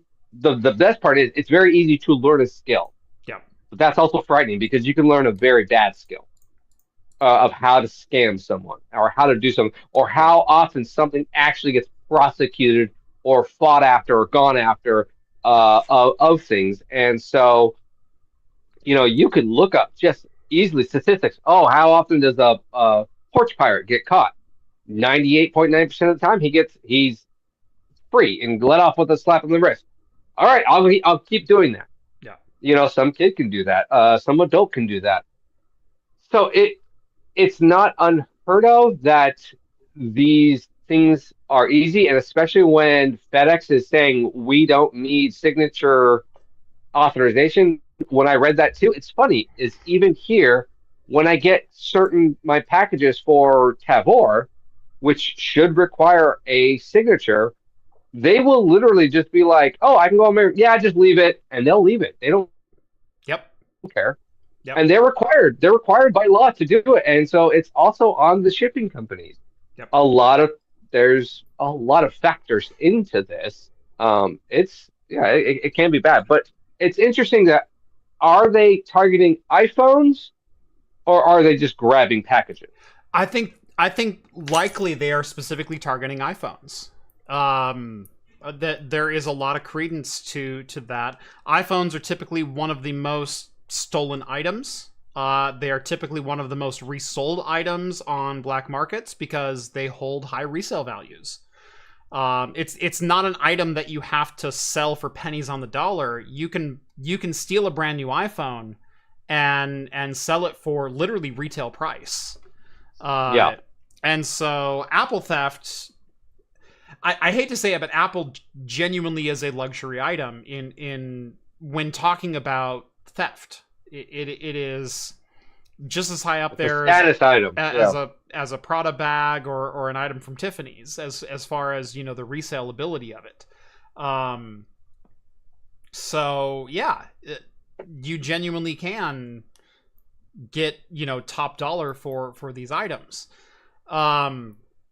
It would not shock me in the least if Apple devices are specifically being targeted. Like I said, just working in the industry, I understand that Apple ships via FedEx. And if I can get an inside person to get me a manifest of anything that comes out of Cupertino, or one of the properties in Shenzhen and Taiwan that are shipping items direct to customers, because a lot of new release items from Apple will ship direct from manufacturer. They will ship direct from Shenzhen or China. Or Shenzhen or Taiwan, excuse me. And if you could have a breach in a supply chain or a logistics chain that could provide you with a shipping address and a tracking number, you could literally be on the doorstep or in the neighborhood when that package is expected to arrive. Tracking numbers are not secure. Tracking numbers are anyone with a tracking number knows the exact location of the package. Yep. Maybe that needs to change. Maybe there needs to be a login. Maybe there needs to be some kind of two-factor authentication for checking the status of a tracking number. Because right now, if you have a tracking number, you know where that item is.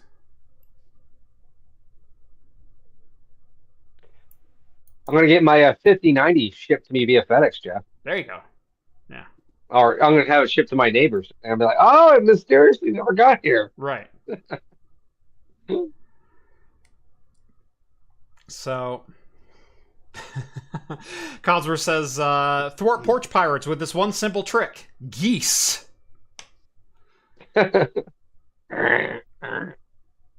Cosworth has geese and they're dicks. So, honk, honk. Yeah, thanks, Novella. So yeah, no, it is concerning that there is a trend developing, and even as a layperson, I see potential trends and potential vulnerabilities in the supply chain, and maybe it's about time that we start closing those vulnerabilities. That's all I'm saying.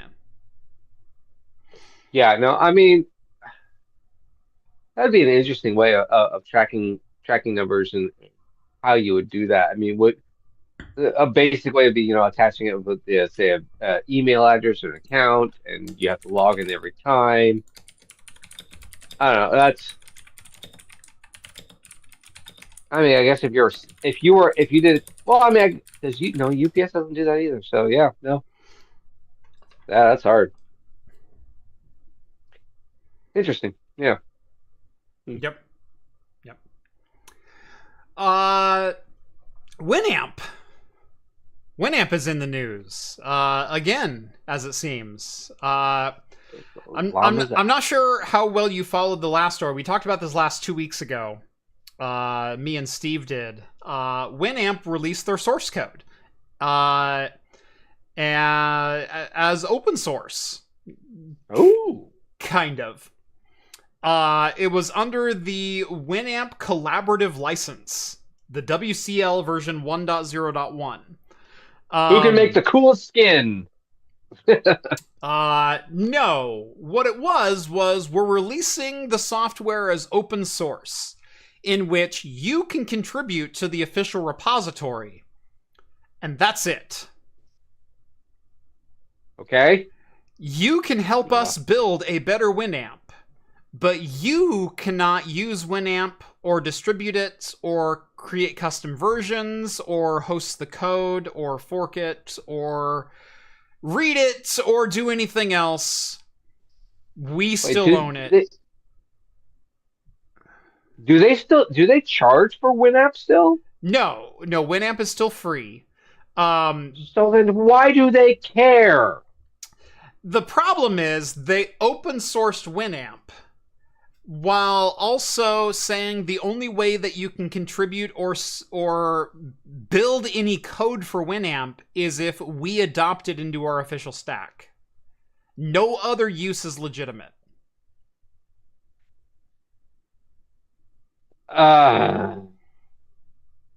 Whatever. Which is the worst kind of open source. They literally called it the Winamp Collaborative License, in which you will write code for us and you will not be paid, and it's now our code. Thank you. Yeah. Surprisingly enough, the open source community didn't like that very much. Yeah, I wouldn't think so. So it is actually... Huh? Go ahead. Sorry. It has actually reached the point where Winamp has actually just gone and deleted their GitHub repository. They no longer host the code publicly because there was such a public outcry of such horrific licensing of the code.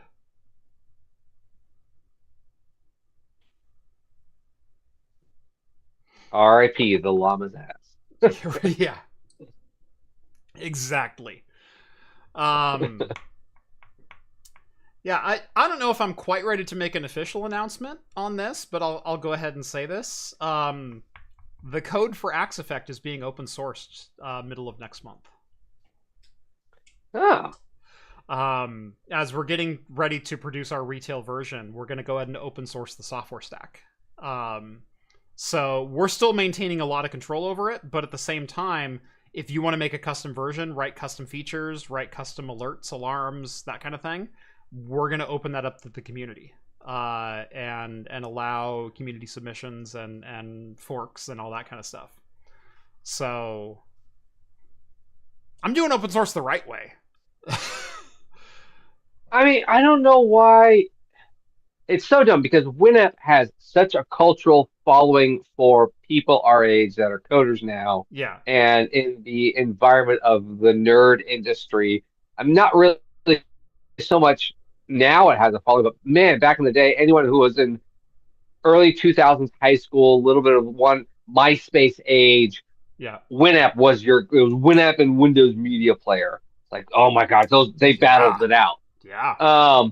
And man, it's just like Winamp then just goes and like, no, everyone develop for us for free. And this is, I didn't see the video 2 weeks ago, but I'm assuming I'm going with this.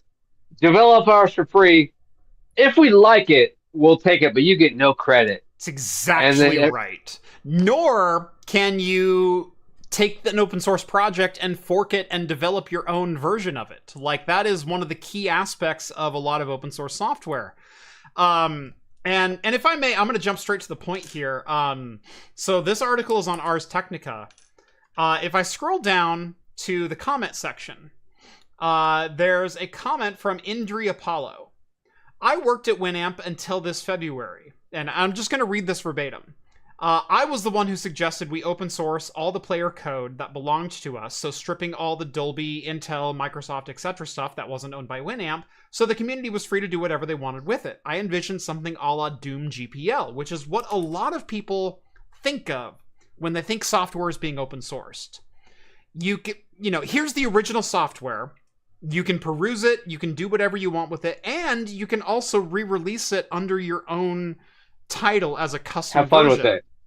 Right, there's chocolatey Doom. There's different ports of Doom to different operating systems and different platforms. How many articles of Doom have we talked about on here? Right, exactly. Amongst ourselves, we joked about seeing enthusiasts create a Winamp for your smart fridge or a Linux port, both of which I freaking want. Amazing. Okay? Yeah, as soon as you said that, I was like, that's brilliant. I want it. I want Winamp on my fridge. I want my fridge to whip the llama's ass. I really do. That would have been pretty cool. Instead, that proposal was repeatedly ignored by management, which couldn't be convinced that this decades-old spaghetti code had nothing more than historical value. Why would we give away our IP? We paid for that, as if VLC, Fubar 2000, etc. didn't exist. And I think that's one of the biggest takeaways from this, is Winamp, you haven't been relevant since 2002. Yeah. And while you still employ people, Nullsoft, it's okay to open source your code and still own the IP to it, and still make money and still run your business and that kind of thing. But don't try to appease the open source market simply for appeasement's sake. You actually have to play ball. I mean, they would have gotten so much more press constantly if it was truly open source. Mm-hmm. And because you know how many people would have kept, like just with the Doom thing, here's Winamp on here, and it wouldn't be called their own thing. They would have kept them Winamp did the right thing. I'm going to keep it Winamp, and they would have loved kicks the llama's ass. How would you love to hear your smart lamp say, "I kicked the llama's ass"? And then it's somehow playing MP3s just because they open source and like, holy crap, that's awesome. Winamp did this? No, some other guy. But people will think Winamp did this. I turn on my Philips Hue light bulb and it goes, it whips the llama's ass, and then it goes exactly. and does like visualizations on my Hue lamp. Are you freaking kidding me? You know what? That would have been awesome. It would be awesome. And even if some third-party guy wrote that, they would still get the credit for it. Yeah. Because the guy would have been so enthused that he wanted to include that information into all of that because he wanted you to know it was in there. Yeah. That Winamp would have now this cultural icon. It would be even bigger in its own stratosphere. They would probably make even more money off of it because of brand recognition. Yeah. And apparently it's sounding like the CEOs there are just holding on to the tiny straws that they have of income. And it's like, this is the only way we're going to stay afloat, when they literally had probably this golden chip if they had any self-awareness of the community out there, of what was going on, and just threw it away. If you love it, let it go. If it was truly monetizable, it will come back. There is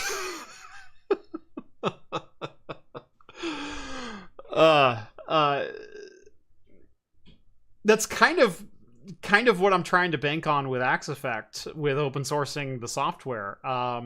Is, by the way, don't take this as the official announcement, but maybe soon. But we're hoping by sometime around November 15th, maybe November 20th, to have an official announcement, as we're also going to be announcing the retail product, the first retail version. It's, if I want this product to grow, I also understand I'm not going to be able to monetarily support 100% of the endeavor, but we also did 90% of the legwork to get it here. And I'm sure there are features that people would love to implement. And if someone writes a feature and we go, that's amazing, can we go ahead and implement that into our source and start deploying that? Yes, that's the essence of open source, and that's amazing. So yeah, I'm going to try it. I'm going to practice what I preach, and I'm going to open source Axe Effect. Non-commercially. You can't go and use my software on some other hardware product, but you can modify the software as you see fit, and submit code changes and things like that, and we will adopt them. But there's also nothing stopping you from creating your own code changes and deploying those on your own devices, or even hosting your own code changes, and hosting your own version. We're not going to stop any of that. So in fact, we're going to encourage that. So yeah. What is Axe Effect? Axe Effect is my homegrown... do I have one within hand? I should. I don't. Shoot. Oh, here we go. This is my beta version of Axe Effect. This shipped earlier this year. This is a rack-mountable temperature, pressure, and humidity sensor for rack-mount equipment. It records over SNMP, and it is temperature accurate to 0.3 degrees Celsius out of the box. And it records in hundredths of a degree Celsius fidelity, so you can see trends develop before they actually develop. Which means if I open the door on my server rack, I can see that change within 2 minutes. I can see a temperature variable simply by opening the door. Versus a lot of legacy equipment that's out there as far as temperature monitoring and things like that. It can be an hour before you can see a change in your environment. And by that time, sometimes it's too late to act. And so I am trying to develop a next generation, quote unquote, of environmental sensor products, specifically for home lab and small medium business environments. We're starting at that market, and we're also going to be actively developing an enterprise solution. Which is nice too, because, well, the nice part too, a lot of these places are home labs, and they're not air conditioned, circulated, everything, and you need to be very more aware of temperature control, because things in your garage on summertime can overheat. Things in your, stuff like that in your shed or wherever you place them. That's what this stuff is for. So it's very nice. Yep. So you want to know offhand. So yeah, that is Axe Effect. That I'm getting into the device business, and we sold 400 beta units, and we'll be launching hopefully sometime in mid-November, at least announcing our next product with shipments in very early Q1 for a full retail product which supports PoE.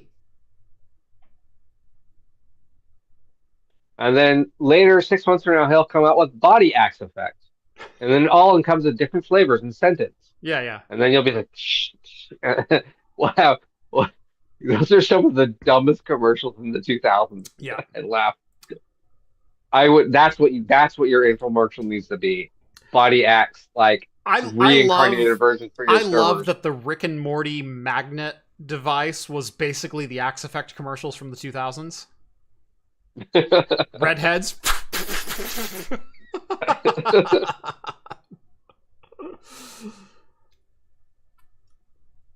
Yeah. Why does it smell like hops? You know why. This one's barrel proof. Yeah. Exactly. I'm sure no lawsuit whatsoever will occur. Axe Effect is simply the working title right now. I don't know if that will be our working title in the next 4 weeks, but we'll see. Also, I am in a 100% completely separate market from either of those other devices. I am neither an effects pedal, nor am I a body spray. I am an environmental sensor for rack mount equipment. Axe is a pretty non-copyrightable name in its own right. So, although I'm also not a lawyer. So... I mean, he could literally change it to Axe FX, and it would be like, oh, yeah, that's fine. Right. Yeah. Or probably pretty close to that, some variant of it to where you could call it Axe Effect, but still be like, oh, it's technically written different. Yeah. Whatever. But yeah, from my understanding, to violate trademark, you have to be confusable with an existing product line. Or trademark or lineup of products. And no one's plugging this into a guitar, nor are they spraying it under their arm. Like, this is pretty definitely a separate product. Yeah, Linux was a placeholder name in 1991. Exactly. And as I mentioned in my launch video, there's nothing more permanent than a temporary solution. And Axe Effect is a temporary product name, but it's probably the product name that's going to stick. And it was entirely computer generated, which is even more amazing. The AI is coming after you. So was it your AI YouTube suggestion comment? Yeah. That's what I came up with. Oh, yeah, you should. I have something coming out called Axe Effect. Actually, it was a random project name generator from my developer. He typed, he went, what are we making? And he goes, it's a temperature sensor. And he goes, we got like 3 suggestions. The first one is Axe Effect. And I went, done. I don't need to hear the other 2 because that's amazing.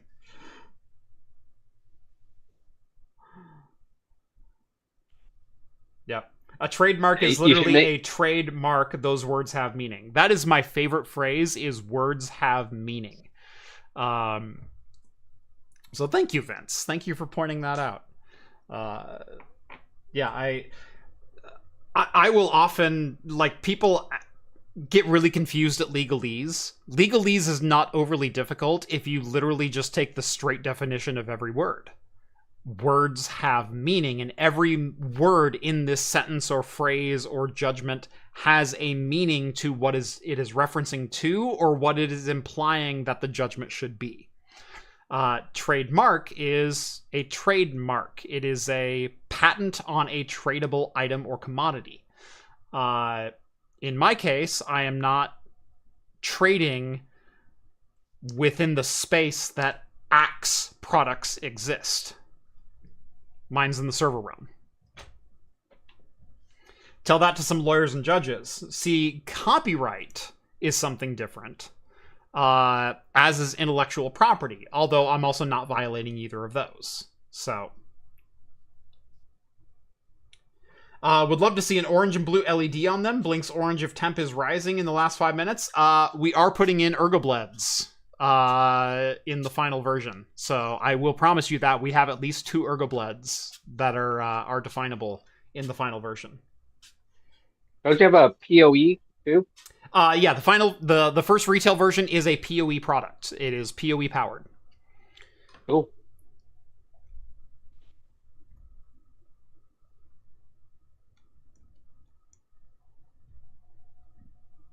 All right. What else we got? This one was super interesting. And we do have a bit of beer news to get to in just 1 second. But according to Notebook Check, the next version of Android 16, is going to include some features that I have been waiting for a very long time, although for some very different reasons. Android 16 is including a native full Linux terminal, as well as full Linux VM support with virtualized GPU support. I kid you not. Yep. Android's going Linux. What this is an attempt to sandbox applications even further, including allowing sandboxed applications full GPU or full hardware acceleration, which is fantastic. Sandbox applications enjoy far better security. And if we can also bring them literally bare metal access to hardware, albeit through a virtualized lens, that's incredible. We get full native access inside of a sandboxed environment. And it's what I've been trying to do with cloud computing for 5 years now? Yeah. And it's coming to your phones. Android 16 Proxmox, don't threaten me with a good time. No, I mean, in all honesty, when I saw this, this is going to bring in, honestly, all of the Linux bros into Androids, and they're already, but this is really going to drive so much more development for Android devices, too. Yeah. So many apps, so many fun things. So, honestly, when I saw this, I was like, this is going to bring in the gaming ROMs, mods into the next 5 years from now to the next 5 Amazon devices. Now, right now, they were saying it was probably going to only start with Pixel devices. Android 16 that are the Google Pixel devices. There's nothing announced that it might be a native to the Verizon operating systems or anything like that. AT&T, all of that. So Google alone Pixel devices, but probably will expand rapidly. I would not doubt that. And you will get your pseudo on in these devices essentially, and you're going to get a powerful device now. If you're thinking within the Linux community and the Android devices, how powerful they are, you're going to get some awesome stuff coming out in the next, I think, 4 years of some of the coolest devices that can be manipulated into doing whatever. Some awesome apps. You're going to be some just amazing sandbox development. You're going to be able to run so many cool tools. I mean, literally, when I saw this, like my brain kind of semi exploded. Of like, I already envisioned 4 to 5 years from now what I'm going to be able to do, what the videos and tutorials I'm going to have to follow to see the sweetest hacks and sweetest apps on these devices. It's going to be so much fun, I think, from my personal perspective. And I'm not even a Linux guy, but I know the potential Yeah. of what this is, and this is going to open up so much more possibility for the Google devices themselves. Because, in my opinion, they're still very much held back by the manufacturer of what you can do. And if this Linux kernel, a virtual machine, actually does tap into 100% of the device itself, it can pump out some really cool stuff. Yes. And might even be able to do things. Yeah, we did get a question about, how does ARM handle virtualization? Virtualization anymore has been so well established in so many different processes. Virtualization is between a 3 and 5% overhead for any platform that exists today, and that includes ARM, x86, Solaris, etc., etc. It is very, very efficient at doing what it does. It's basically down to driver and interface support for all of your different downstream devices. So your storage, your display, your everything else. One of the biggest hurdles has been graphics API, has been how do we establish bare metal graphics support inside of a virtual environment? I have obviously tried for years to demonstrate desktop graphics in a virtual environment. And as long as you have a supported GPU and API and backend and driver and plugin and everything else, it works quite well. But virtualized graphics remain one of those elusive things to most consumers. If virtualized graphics are going to come natively to Pixel devices and be able to sandbox Android applications inside of a VM, inside of a sandboxed VM, but with full near bare metal hardware acceleration, you'll never know the difference, and you get a much more secure environment overall. So it's really exciting from that standpoint. It's even more exciting that this may eventually trickle down to... I hate to say trickle down to x86, but there's becoming more and more of a need for this kind of a thing. I did a video a couple years ago about retro gaming in like kind of the lost environment of Windows 98, Windows XP, because a lot of those games don't translate into modern OSs a la Windows 7 very well because of proprietary driver stacks and everything else. But we have established very well processes for emulating those driver stacks in Linux. And so running Linux natively and then emulating those APIs, those glide calls, those DX8, DX9 calls, you actually get better retro emulation for old hardware in Linux than you do in Windows. And all of that is kind of what virtualized graphics is all about, is being able to natively run old POSIX calls in a more modern shell. Yeah, I think something like this too. I think it's interesting because the Raspberry Pi market made Linux and the other soft mods very. I mean, it blew the market up, really, in my opinion, of those tiny computers and everything. And if you can do that now, and like I said, I'm not thinking this version. I'm thinking 4 years down the line that this is going to be implemented if it is a success, which I don't see why it wouldn't be, into the lower end tiered phones and versions of Android, because in 4 years from now, Android 16 will be the base for a lot of all the cheap end phones. So you're going to get Linux in all these cheap end $100 really nice phones in 4 years from now. That's going to be a powerful device for $100. Yeah.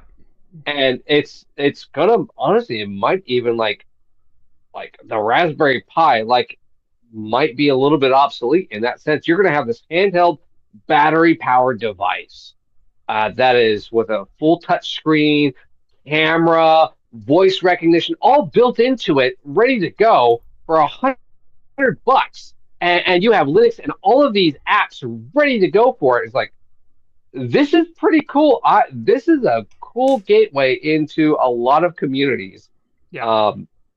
It's a good start. It's a really brilliant thing. And this, someone said something about Apple, but this might make Apple forced to do something in the next couple of years.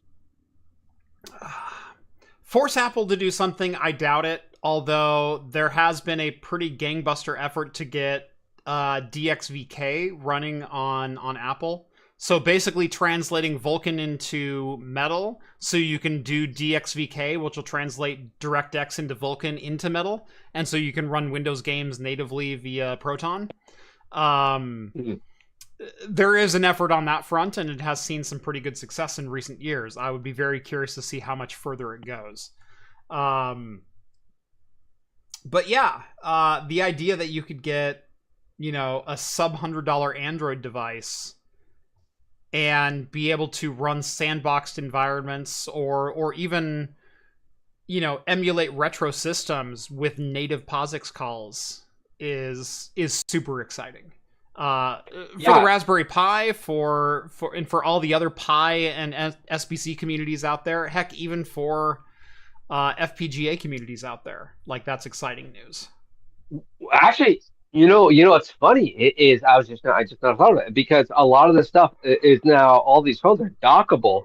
You could literally, in 2 to 3 years, we could now see a theoretical, let's go with $100 phone. You have a dockable mobile gaming device off of a phone that you can make of a Raspberry Pi, because you could have a Bluetooth controller off of it and just build it, and you would have a retro Pi or retro, whatever, on your phone, and it is theoretically dockable with a dockable USB 3 station, and you could take it on the go, and you have your own homemade dockable Switch.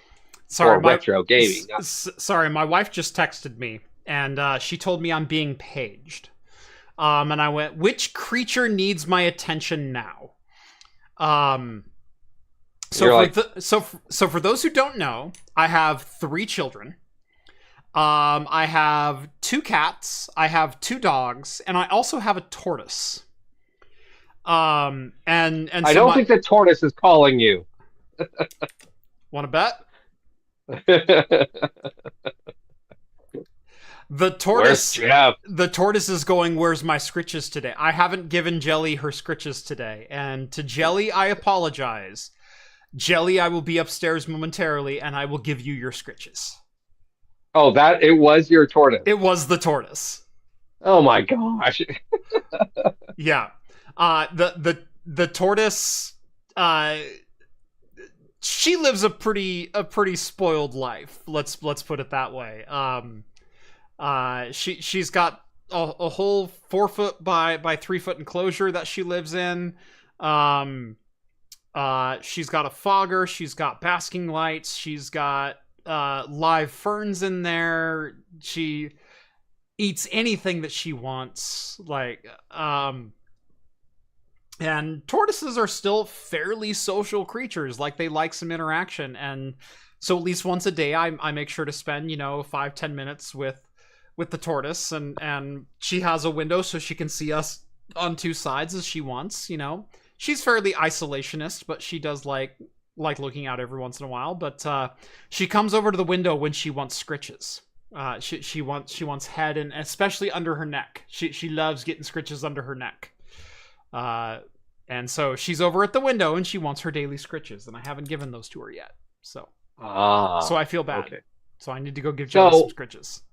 All right. Well, with that, we can hop over to the beer news really quickly, and we can finish. We do have some spooky season beer news for everyone. Spooky. I did. Yeah, I found this, and it's a little bit older, but it slipped through my cracks. Beer news is actually harder to find than most people think. It is. So yeah. It's not that the show isn't lacking. It really is just hard to find. Do you care that Spider-Man Miller came out with a new lime flavor this month? Exactly. I was like, okay, you don't care about that. Tom, the Spider-Man kid, is coming out with an NA beer. Do you really want to hear about that? Or do you want to connect with the spirit of Sam Adams? And that's what we have for you today. For a mere 1803, you too could connect with the spirit in the official seance with Sam Adams and the Sam Adams Brewery. Okay, but it's already sold out, but there you go. You can do that. Sam Adams is selling you a seance kit.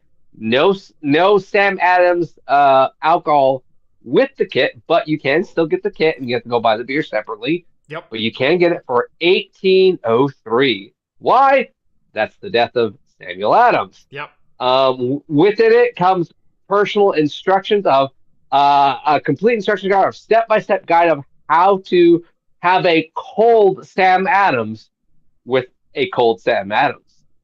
And then a perfect invite for a spiritual backing of his form image, a saint, a shirt, a vial of dirt from his grave. It's ridiculous, but it's so dumb. But that's beer news for you. This is what we get. We give you the quality stuff here. Yeah, you know, I know everyone's a vial of dirt from Boston, from the state that he called home. A vial of Sam Adams hops inspired by those used to make Sam Adams brew.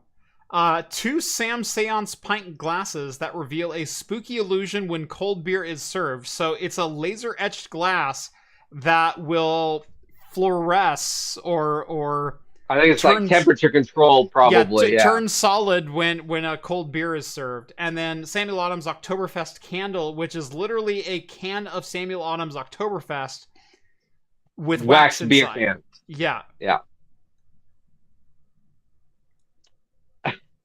Honestly, I wouldn't mind buying it, and then when I went and checked it out, it was sold out. Yeah. Like, oh, that's pretty funny. But yeah, there you go. That's your spooky beer. I mean, there was plenty of other beer news out there, but my gosh, this one stood out to me as, all right, this is worthy of this quality show, because we only do the top end of beer news. When we do mention it, it's quality. Yeah. And it's trusted, vetted beer news, the best of the best. That's right. We care about our customers. That's why you watch this show. It is for these minuscule beer news stuff. Yep. So when I can find them. The Jacko Ale would be a better candle. Ooh, that's a good point. Yeah, well, the thing is, though, how could you summon the spirit of Sam Adams? Yeah, Novella wants to know where's the Ouija board. Yeah, well, it's Sam's board. We've got some scam Adams. We've got shill Adams. Novella Hub asked me where my Doritos whiskey. So I ordered the Doritos vodka, and they only shipped it to LA. And so I had my brother do it, and he ended up being gone on a business trip for 3 weeks, and then came back and was like, "Oh yeah, it was stolen." And so it was $100 bottle I ended up having to pay, and I lost $100. Oh. And by the time he told, he was like, it took him 3 weeks to get back, and he told me everything. The company was like, "Nope, sorry, took too long." Yeah. No refund. So I was like, they were $100 the Doritos vodka. Not that I would have enjoyed it, but it would have been a good video. I got pee.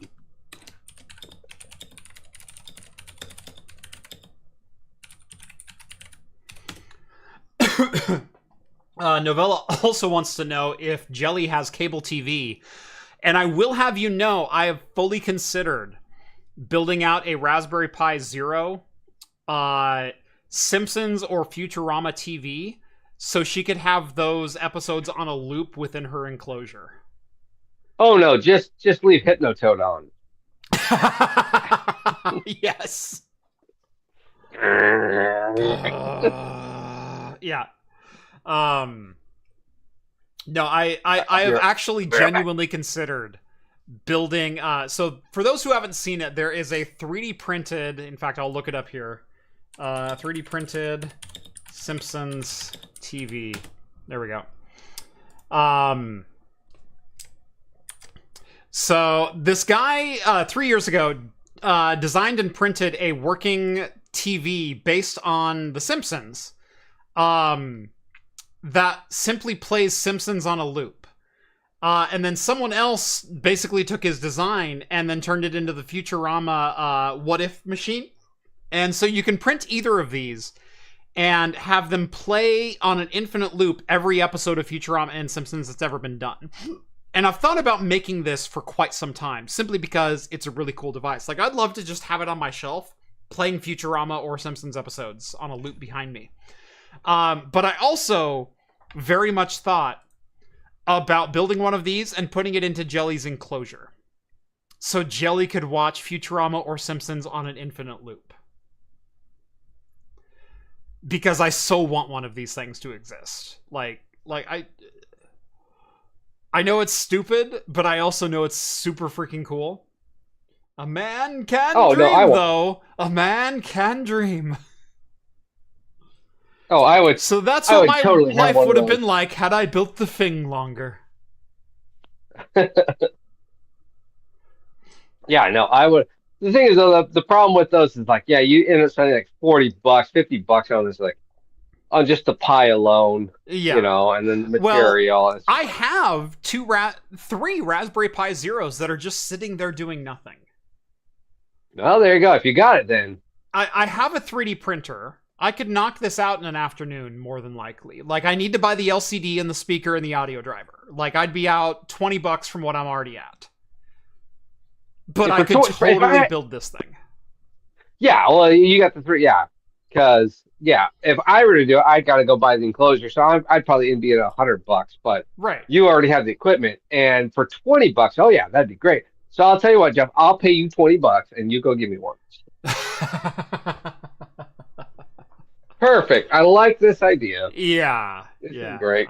About that. Oh, man, I was holding that for about 40 minutes now. Woo! Michael says Clabretto on YouTube wrote a script to have Simpsons and Futurama randomized, wired over the old free-to-air coax in his house. I've seen that one. That guy takes home lab to an extreme.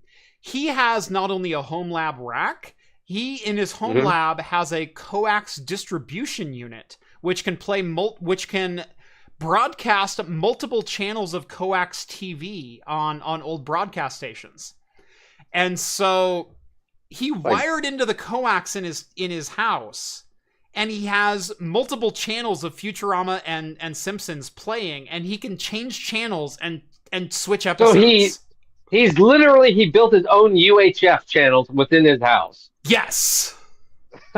That's awesome. It is so freaking great. So awesome. Yeah. That is so awesome. Oh, that I would have told, like, Futurama, Simpsons, South Park. Yeah. Oh, that's what I would do. Easy, hands down. That's the first three I would do. Yep. And I would make Simpsons U, Channel U. Yeah. But no, Channel 3 is Simpsons, Channel 4 is Futurama, Channel 5 is South Park, maybe switch on to, like, Rocko's Modern Life or Ren and Stimpy, Yeah. Some classic Nickelodeon. Yeah. Or I would do randomized Toonami. Bring back there my you teenage go. years. Yeah. Randomized Toonami. Just early, late 90s, mid 90s to early Early 2000s 2000s anime. Toonami. Yeah. Yeah, I remember that's what I would do. watching Toonami on a 12-inch color TV that sat on my kitchen counter. We had a U-shaped kitchen with a fridge on the left, and then on the opposite, and it had cabinets coming down, but it had like this full breakfast bar, and on the opposite side we had two stools. And we had a 12-inch RCA color TV from like 1982. And then that's also where I kept my Sega Genesis. The Super Nintendo was in the living room, but my Sega Genesis was in the kitchen. So my when I was 12, my parents cabled our house, but my bedroom was not cabled Yeah. because, you know. But so what I did was I put a splitter in my brother's room, drilled a hole through my closet, took Steve's old Amiga monitor, because he had like an 11-inch Amiga monitor, which had RCA hookup to Uh-huh. it, took an old VCR I got from Goodwill, which had a coax. So I put a VCR, made a shelf-mounted rack, put the Amiga monitor on top of the VCR, and I had cable TV. Do you know how I did cable TV? Mine is even more All right, ingenious than you. Okay, all right. I mean, I thought that was pretty good, but That's pretty good. That's pretty good. I went a level further. okay, I like. So my parents were okay with me having a computer in my room, but Lord help me if I would ever get a TV in my room. Oh yeah. Okay. So I think I was about 12 years old. I got a Pentium 166 with MMX. It was an old IBM Aptiva desktop. I was about 12 years old and I got a Pentium 166 in my room. And my dad at one point had gone out and bought a parallel RCA capture device meant for plugging in digital cameras of the day with their TV output, so you could record a still frame of the digital camera's RCA output and save the picture on your computer without removing the memory card. It was called a Snappy TV. It was a giant yellow parallel port device about this big. I've been waiting for LGR to get his hands on one of these because they were freaking weird. Anyway, it would display the composite video signal at about 12 FPS, at about 1/2 of NTSC. So, if you got a cable box from the local Goodwill for $5, you could plug a cable box into the cable jack in your room, run that over to your Pentium 166 MMX, and plug it into your Snappy TV capture card, or your Snappy RCA capture card, and view 384 by 256 12 FPS TV. Oh my god, you were desperate. Try me, mother. You were extremely desperate. I hope my dad watches this episode too. That's funny. Although I will say, I had a waterbed. I had a waterbed in front of my TV. I had a waterbed. Okay, all right.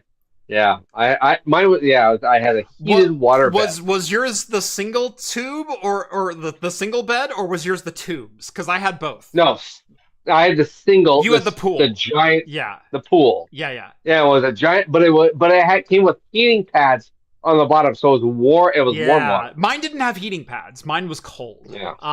No, mine had the heating pads, so I could turn it. I can turn it on during the summer and turn it off during or turn it on during winter, off during summer. Yeah.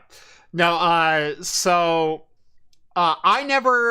only got one of the two water beds that my parents owned. My parents had the giant bag one, which was the pool, which was the single. Yeah, that's what I had.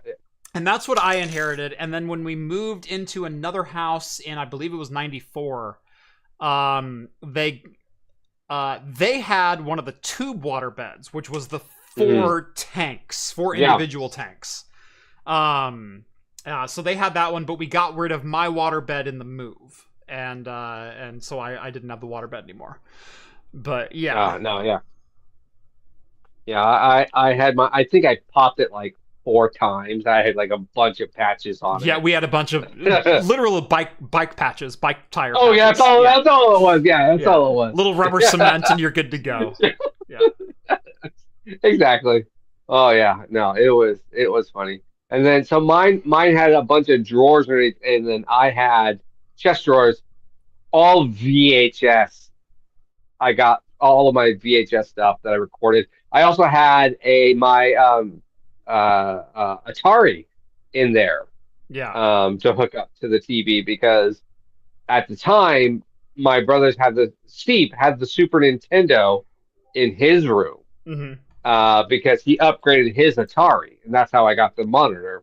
And so, but the Super Nintendo was in his room, so I took the Atari and our Nintendo, and yes, was broken at the time. Like, we could do it, but it just didn't work. So I was, because, youngest of 7, so Steve's the older. The middle child got the NES. The youngest child got the Atari. Right. I got the Atari, and I had a bunch of Tiger handhelds. Yeah.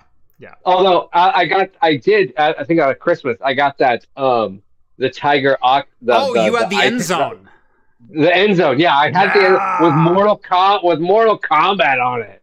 I was like, yeah. I remember staying up late at night in my waterbed playing that thing. This is so great. Yeah, I know. Oh my gosh. So awesome. Living in the future. I kind of almost want to buy another one. Just remember how bad it was. Yeah. Wow. That was fun. We talked about you need to talk to Vince. Vince has one of those.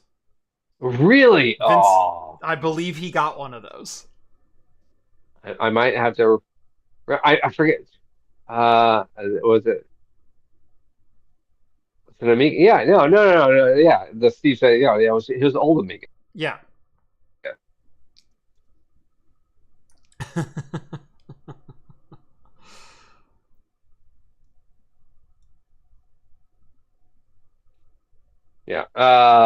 No. Vince says, "Am I going to have to wear an End Zone during the after party?" John, you need to show up to the after party so you can see that Vince has an End Zone. I will have to do that. You got to plug in for at least a couple minutes. I'll plug in for a couple minutes. If we can do it soon, then I can do it. And speaking of, it is 26 minutes past the hour. I think that is well after time to call it. Did I just lose internet? All of a sudden I got an snap. What the heck happened? No? Okay. Just YouTube being funky. Cool. Great timing for it. Anyway, this has been episode 355 of Talking Heads. Join us every Wednesday night at 6 p.m. Pacific time for the latest in beer and tech news right here on YouTube.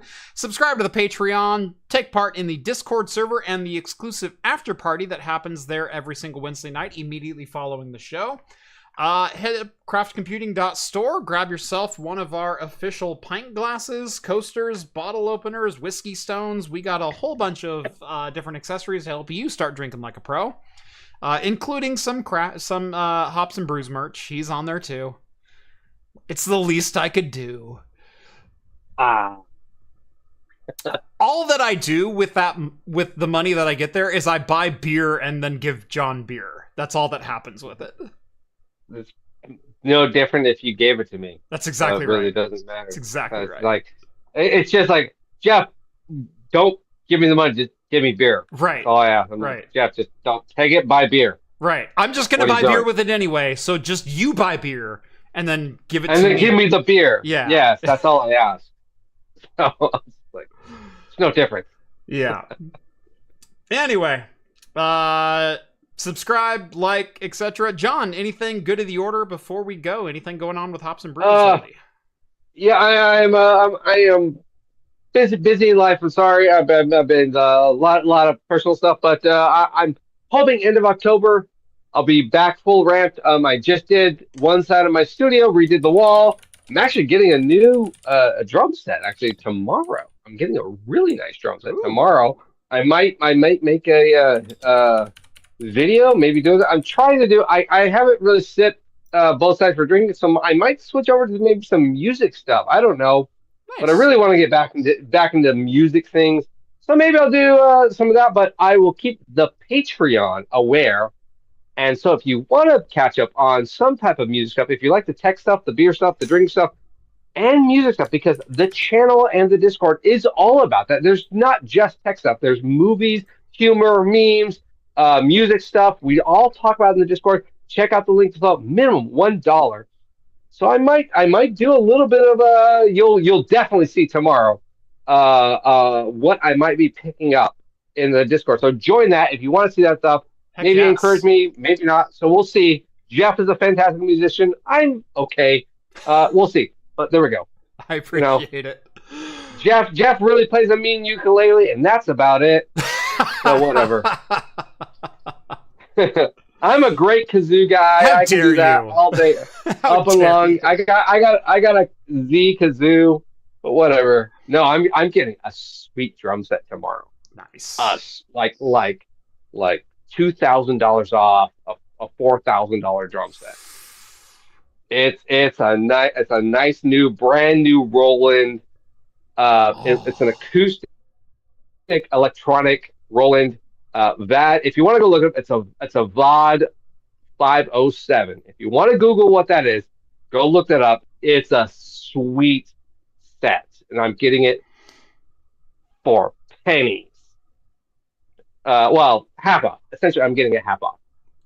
That's So, incredible. It's a great set. I'm hoping to put it on this side. So what are you doing of with me. your old Roland?